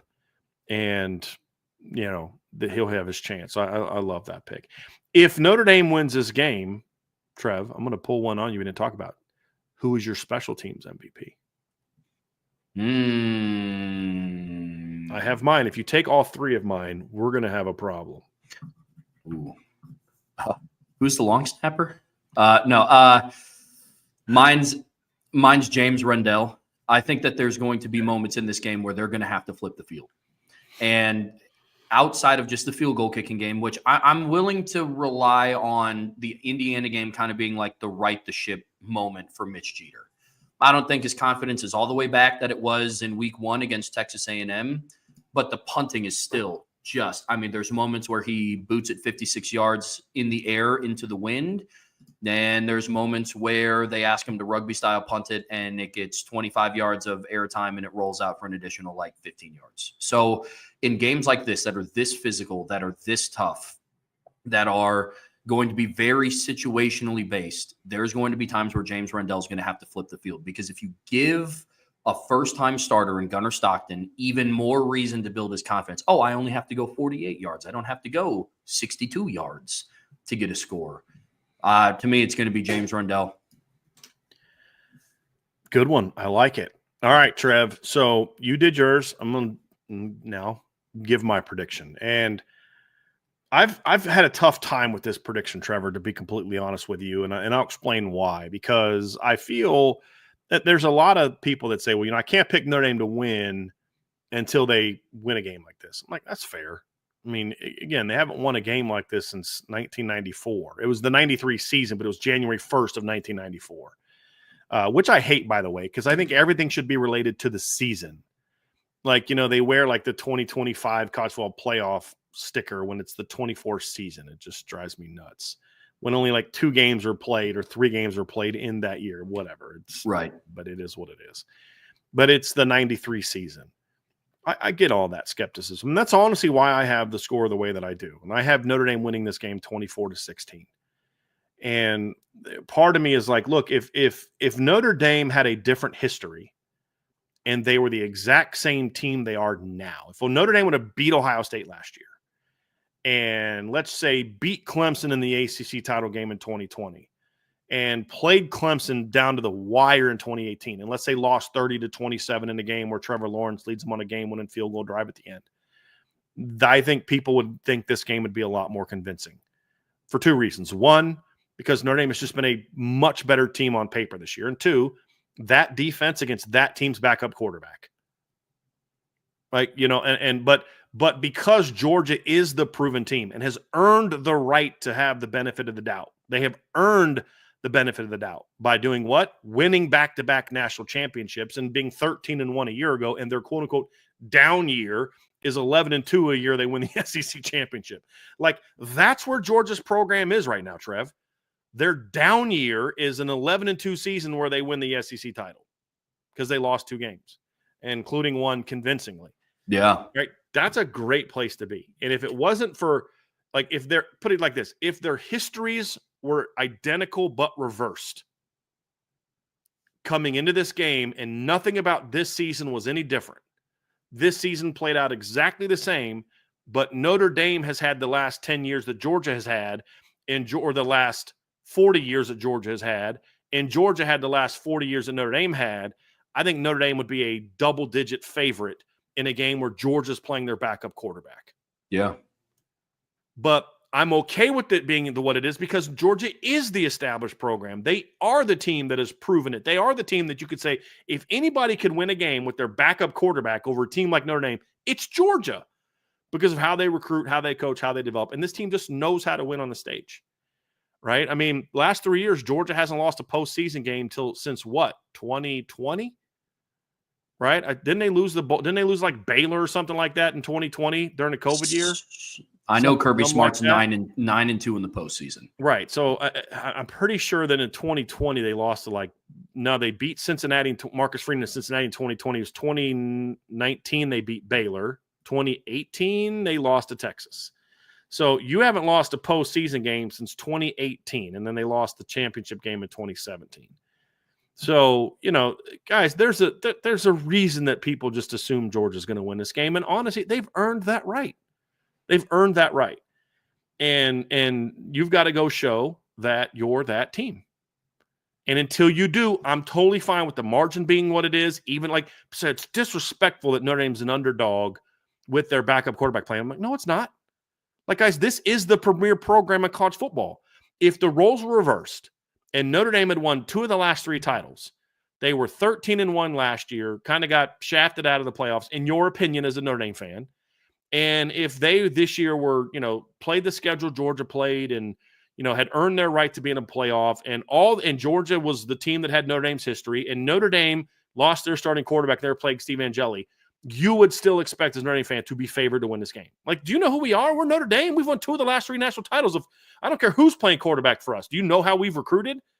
We would be saying the same exact story. I'm good with it. But I just think this Notre Dame team is different. I do. I think this Notre Dame team is a very, very different situation. And it's very different than the 2017 team that still lost to Georgia with their backup quarterback.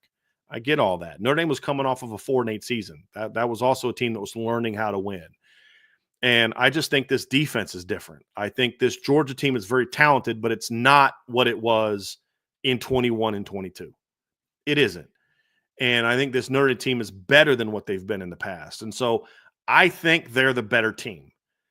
But I don't know that I feel strong enough about it to predict the way that I initially was leaning towards predicting this game. And that's why I settled on 24-16, because I do think that Georgia's defense is going to give Notre Dame's offensive line problems. That is the biggest concern I have. I asked you, Trevor, what's the one thing that will lead that you're most concerned about, and that happening? Or did I ask you? No, well, I'm going to ask you at the end. I'll save it till then. But the matchup of the offensive line is the one that concerns me the most. I think that they're going to do enough with this backfield to get the points they need. And I think the Notre Dame defense gives them a short field. That is what truly breaks this game open.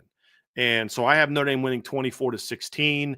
I think Georgia will have a shot late in the game to tie it and maybe go for 2, and the defense is going to step up and make a stop. That's how I see the game playing out. So I think it's going to be one of those games where the Notre Dame team is better than the Georgia team. It's kept closer because the Georgia front 7 is going to handle the Notre Dame front. That's kind of how I see it, Trevor. And that's why I think it's a competitive game. Now, the question I did ask you is, what would lead you to believe that Notre Dame wins more convincing? It's that I'm wrong about that. If I'm wrong about Notre Dame's offensive line not playing super well in this game, I don't think this game will be overly competitive. And I think you can punch on at least a field goal or turn one of the field goals into a touchdown. And then you take a score or 2 off of Georgia. I think it could look a lot like the Ole Miss game if the Notre Dame offensive line plays well. Now, and I'm talking score and how it played out. Obviously, Ole Miss did a lot more throwing in that game than they did running in that game. I think they were down to they had 1 healthy running back out of their 4 played in that game. Their running game was non-existent in that game. And so it's not going to happen the same way, but the outcome, where it was very clear from the middle of the second quarter until the end of the game that Ole Miss was better that day. I mean, Texas's only touchdown drive came on their first possession after they forced a Jackson Dart interception and ran it back on a short field. That's the only touchdown drive they had all game. Right. I could see it being like that, 27-10, 28-13, 31-13, if the offensive line plays well, plays good football and wins the battle. If it's a stalemate or they lose it, I think it'll be similar to what my prediction is. But at the end of the day, I think they make enough big plays on offense, and the defense is really what drives this victory home. I just think the Georgia defense is probably the worst matchup out there for this Notre Dame offensive line left in the playoffs, because they're super big, they're real physical, and they're coached really well. That's my biggest fear in this game, is that right there. And that's actually kind of my big fear for what we'll talk about here in a second. Let's just get that out of the way, Trev. My big fear is if Notre Dame loses this game, it's going to come down to that. The offensive line just gets annihilated. And that results in some turnovers and, short fields, and the Georgia defense is able to, score a touchdown on a 48-yard. Honestly, it's similar to what happened in 2022 at 3 against Clemson, where, they didn't have necessarily any big plays, but you gave them multiple drives started in your territory. You had the muff punt that gave them the ball, and Phil Maffa goes 48 yards for a touchdown. You have Chris Tyree muffing a punt that gives them another short field, stuff like that. That's the fear that I have, is that Notre Dame doesn't handle the moment well, and the offensive line gets whooped. Overall, my biggest fear is just on either side of the football, the line of scrimmage. It's in a game that's going to be this physical with these two types of talents going at it and how they like to play their games. If Notre Dame loses the line of scrimmage battle on offense and defense, it's going to be a tall order for them to win, because they're going to have to do things that are uncharacteristic relative to each side of the football. Yeah. So to me, what hangs in the balance is the line of scrimmage. And I think the defensive line will hold up to enough to where they'll be okay. It's the offensive line that I'm more concerned about in this particular matchup, to be honest with you. Sure. And so that's my big concern. But if Notre Dame wins the way that I think, and you talk about who's the MVP, we have the same on offense and defense. For me, it's Riley Leonard and Howard Cross. On offense, you're going to need Riley Leonard to make big-time plays. And it'll be similar to what I think we saw in the Indiana game, where Jeremiah Love had the big play, 98-yard touchdown run. But the guy that really fueled that offense the entire game was Riley Leonard making the plays he made. And that's going to be needed again in this game. And defensively, Howard Cross was my initial pick. I could also see it being someone like a Drake Bowen or a Jack Kaiser, or some linebacker that has a bunch of plays, forces a fumble, has a big sack, something along those lines. And then, of course, there's always the potential that Xavier Watts is going to be that guy. But I could also see a situation, Trevor, where none of the usual suspects are the player of the game. It's a Gabriel Rubio. It's Donovan Heinisch. It's Josh Burnham. It's Junior Tuihalamaka. It's Bryce Young. It's Adon Schuler. It's Christian Gray. It's something like that somebody like that has a big game, makes some big money plays. Because, again, to win a championship, you're going to need games like that, where it's not just your studs that are making plays. It's your complementary players making plays too. So I could see a scenario like that as well. in this game, Trev. And then special teams, I'm gonna go Bryce Young. That's what I had. I wrote down. I was like, he better not take Bryce Young. I'm gonna be mad. But I think Notre Dame's gonna make a big special teams play in this game, and I think it's gonna be a blocked punt. They've been so close all year. Georgia's punter, I believe, has got a little banged up in the last game. I think he's out. Is he out? Is he definitely out? His knee's gone, unfortunately. Because I remember him getting hurt in that game. Yeah, he got carted off. Now you got your backup punter in the game also, and I just think a blocked punt is going to be a big part of this. Yeah. Yep. So that's kind of my prediction. So, Trev, we talked also about, what is our biggest concerns could keep Notre Dame from winning, but let's have some fun with this one. What is the storyline coming out of this game if Notre Dame wins, in the media standpoint and in your standpoint? And they can be two different things. I'm very curious what you think the storyline is going to be. I'll tell you what I think it's going to be. The focus of this game there will be some media that are not affiliated with ESPN. They're going to be like, this is a breakout game for Notre Dame. Right? Breakout game for Notre Dame. This Notre Dame team showed that they belong. David Pollock will say that. Greg McElroy will say that. Some people like that will say that. Booker McFarland's been giving Notre Dame a ton of love. He's the one ESPN person that's been giving Notre Dame a ton of love that I've seen this week. And as far as the main people. But the storyline with Kirk Herbstreit and all the other knuckleheads there is going to be, but Georgia didn't have Carson Beck. But no, Georgia didn't have this. But Georgia didn't have that. They blocked the punt, but their punter was out. It will be dismissing Notre Dame's win and talking about what Georgia was missing. That will be the storyline for the media.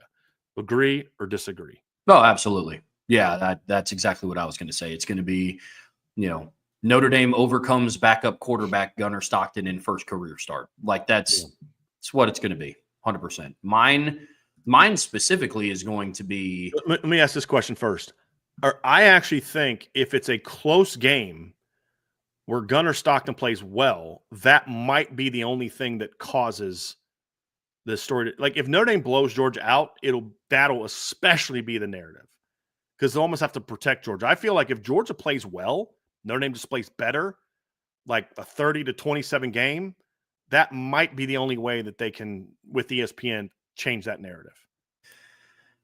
I get where you're coming from. Unfortunately, I disagree. I think especially if it's a close game, the narrative is going to be, we think Carson Beck would make up for 3 points. I think if it's a low-scoring close game, definitely. So, it'll be interesting. So what's your narrative, Trevor, if Notre Dame wins this football? And I don't care if it's by a point or by 30. What's your narrative if Notre Dame wins this game? That there's no physical team in college football that can compete with Notre Dame. Like from a physicality standpoint. To me, it's Georgia and Notre Dame. We've seen that Texas can't do it against Georgia. We have. We've seen it twice. You know what I mean? Ohio State's not a physical football team, but they've owned it, right? That we saw what they did against Tennessee. Oregon's not a physical football team. Penn State had 2 rushers for over 100 yards against them. You know what I mean? So, that's going to be my biggest takeaway, if I'm being honest, is Notre Dame is the one physical powerhouse. Now, I'm not saying that they're the best team, but I'm saying that they are the most physical team on the offensive line, the defensive line. That will be my number one takeaway, is because that's my biggest concern, right? My biggest concern is they're not going to be able to physically compete in the trenches. And if they're able to do it, then whether it's by a point or whether it's by 15, it's going to be my takeaway. What about you? I think it'll be, I'll tell you what my narrative is going to be, is that this is the moment that Notre Dame kicked down the door, right? I don't know what's going to happen the next 2 rounds. I don't know if they'll beat Penn State or Boise. I don't know if they'll beat Ohio State, Oregon, or Texas. I don't know, but this is going to be the moment where Notre Dame completely changes the future of who they are as a program. I will say that I find Notre Dame will be very tough to beat. If they can beat Georgia, they're going to beat Penn State, barring a letdown game. But I feel like this team, with the maturity they have, if they win this game, it's not going to be a thing where we've arrived. It'll be now we're really ready to go show what we are. But I think it's a narrative changer amongst the people that matter, which is some fans. It'll be with recruits, especially with other college players who are jumping in the portal looking to compete for championships, you're going to say, okay, Notre Dame is serious now. They're not playing around now. You now put yourself on the same stage as the Ohio States, the Georgias, the Alabamas, the Oregons, the Texases from a perception standpoint. And now that one or two recruit a year that you're hoping to land that you're not getting right now, you start to get some of those guys. And that'll be a big key for me. I think that's the narrative. It's that this Notre Dame, and I think the other thing too is Riley Leonard will be appreciated more if they win this game. And I think you'll see more football people be like, you know what? I focused too much on the throwing stuff and I didn't really realize the type of playmaker he is. I think the other narrative is going to be this Notre Dame defense is legit. There's a lot of people that still call it overrated, which I find hilarious that there's still people saying it's overrated. You shut down Georgia, that conversation ends, even though I don't think this is a vintage Georgia offense. The perception will be that. Even with the backup quarterback, it's still like, but yeah, you still had to stop the run. You said to do this. I think that'll change. And the final piece to me is I think the narrative is going to be this team that we believe to be way more athletic than they're given credit for. That narrative finally changes. That this team athletically can compete with anybody. Yeah. I think that's the final storyline for me is that right there. I think that'll be the big narrative changer more than anything else is, boy, this team has some athletes that surprised us. We didn't think, boy, did you watch that Drake Bone guy chasing down running backs to the sideline? I didn't know he could run like that. Right. You know, maybe then Drake Bowen starts getting some of the love that some of the other top linebackers are getting going into next season. You know, and you know, like I watch Anthony Hill. He's a heck of a player, Trev. I mean, he's a heck of a talent. He's a heck of a player and all that. But it's like, well, that guy makes a lot of mistakes. You know what I mean? And Drake doesn't have the playmaking ability or production yet. But you're like, that dude makes a lot of plays, man, especially on a per snap basis. And, you know, you start to maybe see some of that love going into next season for this team is legit. This team is really good. And I think that's when the tables start to turn for Notre Dame as a program. I think that's the storyline coming out. I had a couple super chats I want to get to before we leave here, Trev. Let's kick off with AST12321. Thank you for the super chat. For some reason, a matchup against the SEC powerhouse looks less scary right now. I think this was around the time that Michigan was pounding on Bama. Ironically, it's 19-13 because Michigan's offense sucks and their backup quarterback the quarterback's knocked out of the game. But Bama's actually driving. They have it first down in the red zone with about a minute and a half left, Trev, down 19-13. Man. So going to be a very interesting finish. Winning this game at all is like it's a bad look. Michigan has like none of their best players are playing in this game. And you're about to barely beat them if you can even beat them at all.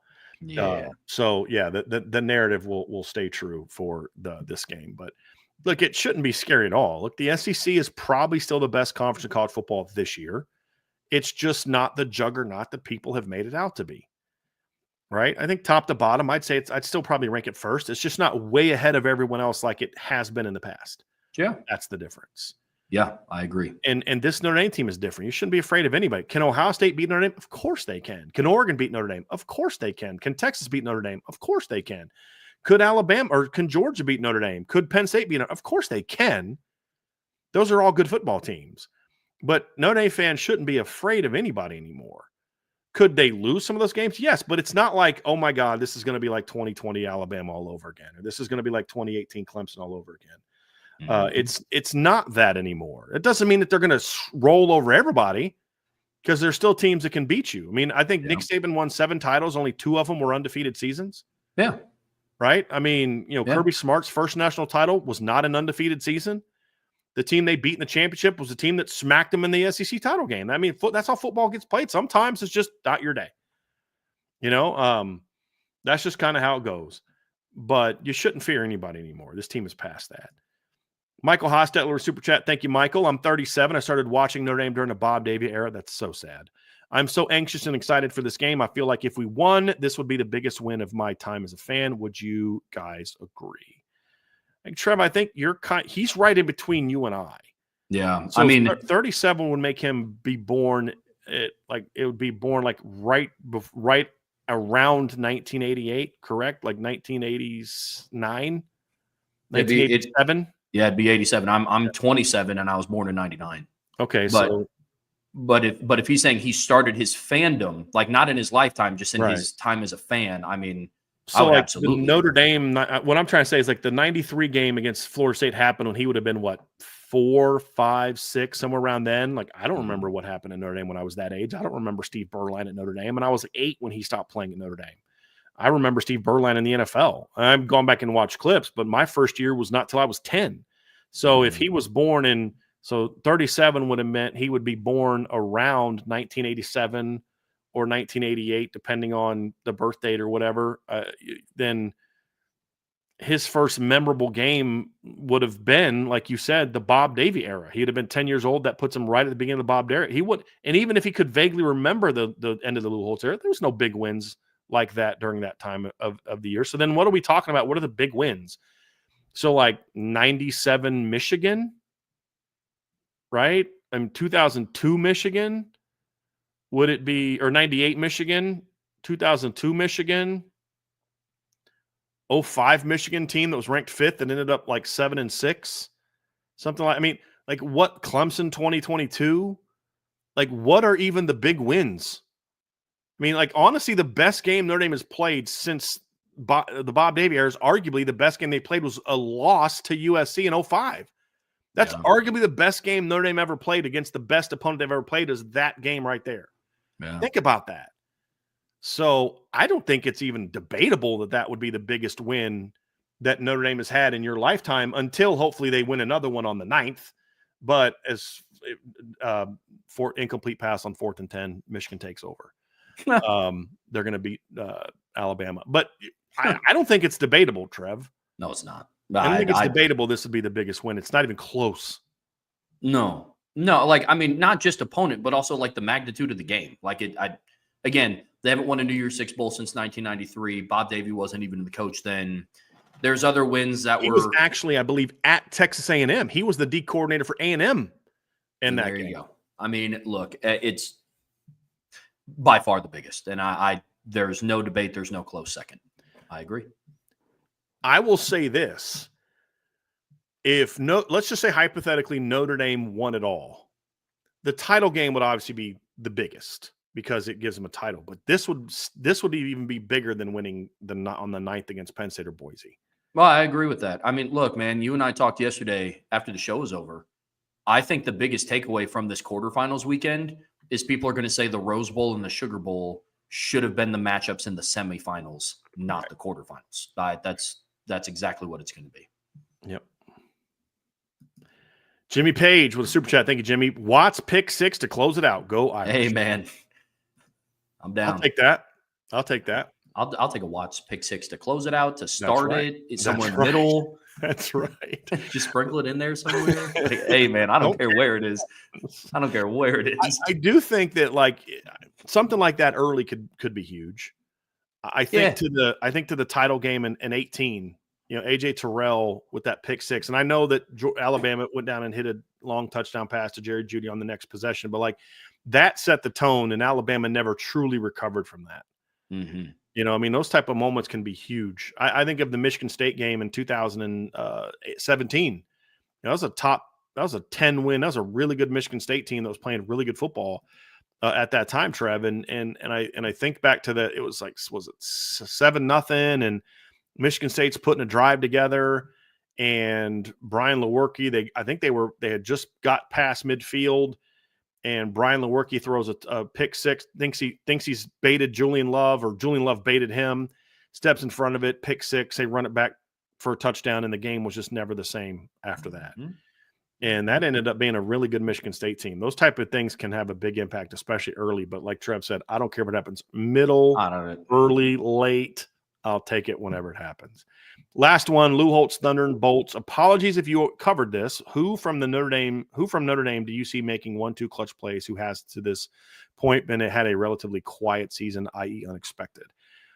I think the first thing for me, Trevor, is when I think of that right there, I think there's 2 receivers that pop in my head, and they're both transfers. If you talk about who's going to make 1 or 2 clutch plays, who's had a relatively quiet season so far, I think of Chris Mitchell and Jaden Harrison. I think one of those two, because who you brought in here to be your speed guys, like these are the games you thought you were bringing them in here to make an impact, and they just haven't made an impact yet. But like I could see Chris Mitchell hitting a big play, Jane Harrison hitting a big play, making a couple clutch plays in this game that, a third down catch by Chris Mitchell, who's been surprisingly clutch. I mean, he doesn't catch the ball much, but when he catches the ball, it matters. Yeah. It's an important situation. And so the volume hasn't been there, but he certainly made some key plays for this Notre Dame football team.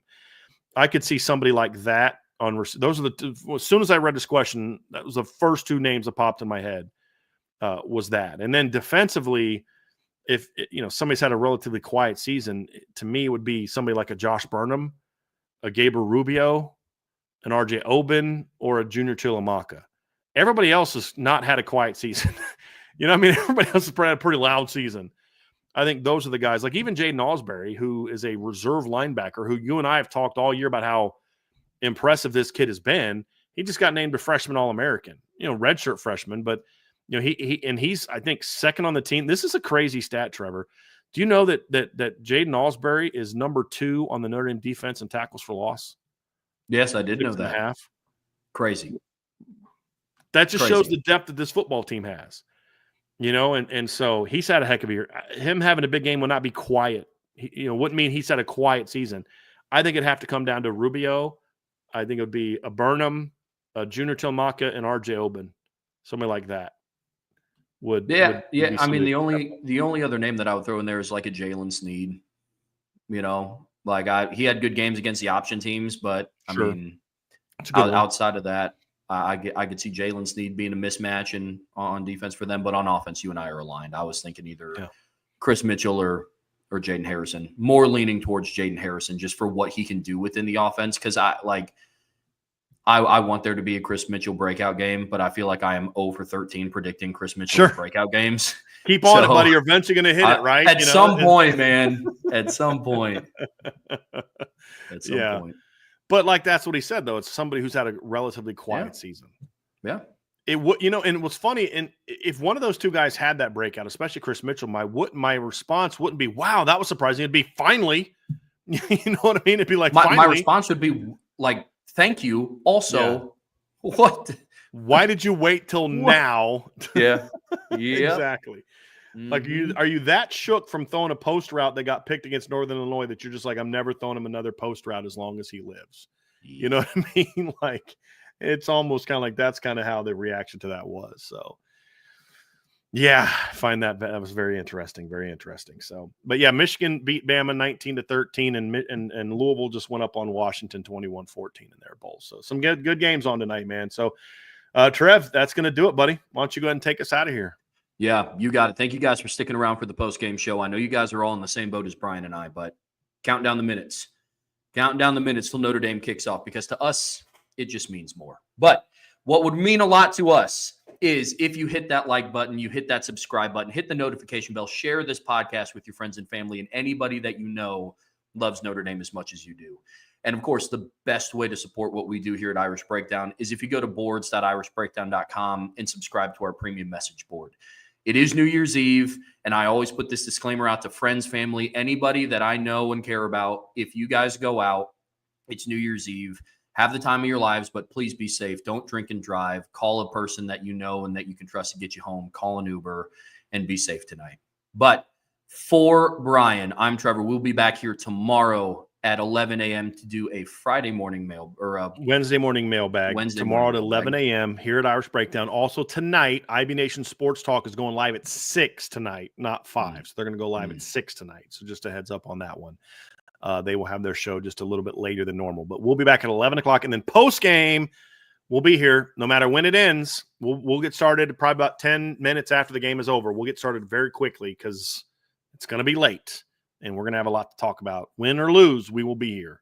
Win or lose. So there will be no bailing out of the post-game show no matter what happens. We will be here, win or lose. So we hope that you all will be here with us as well. But again, tonight, IB Nation Sports Talk at 6.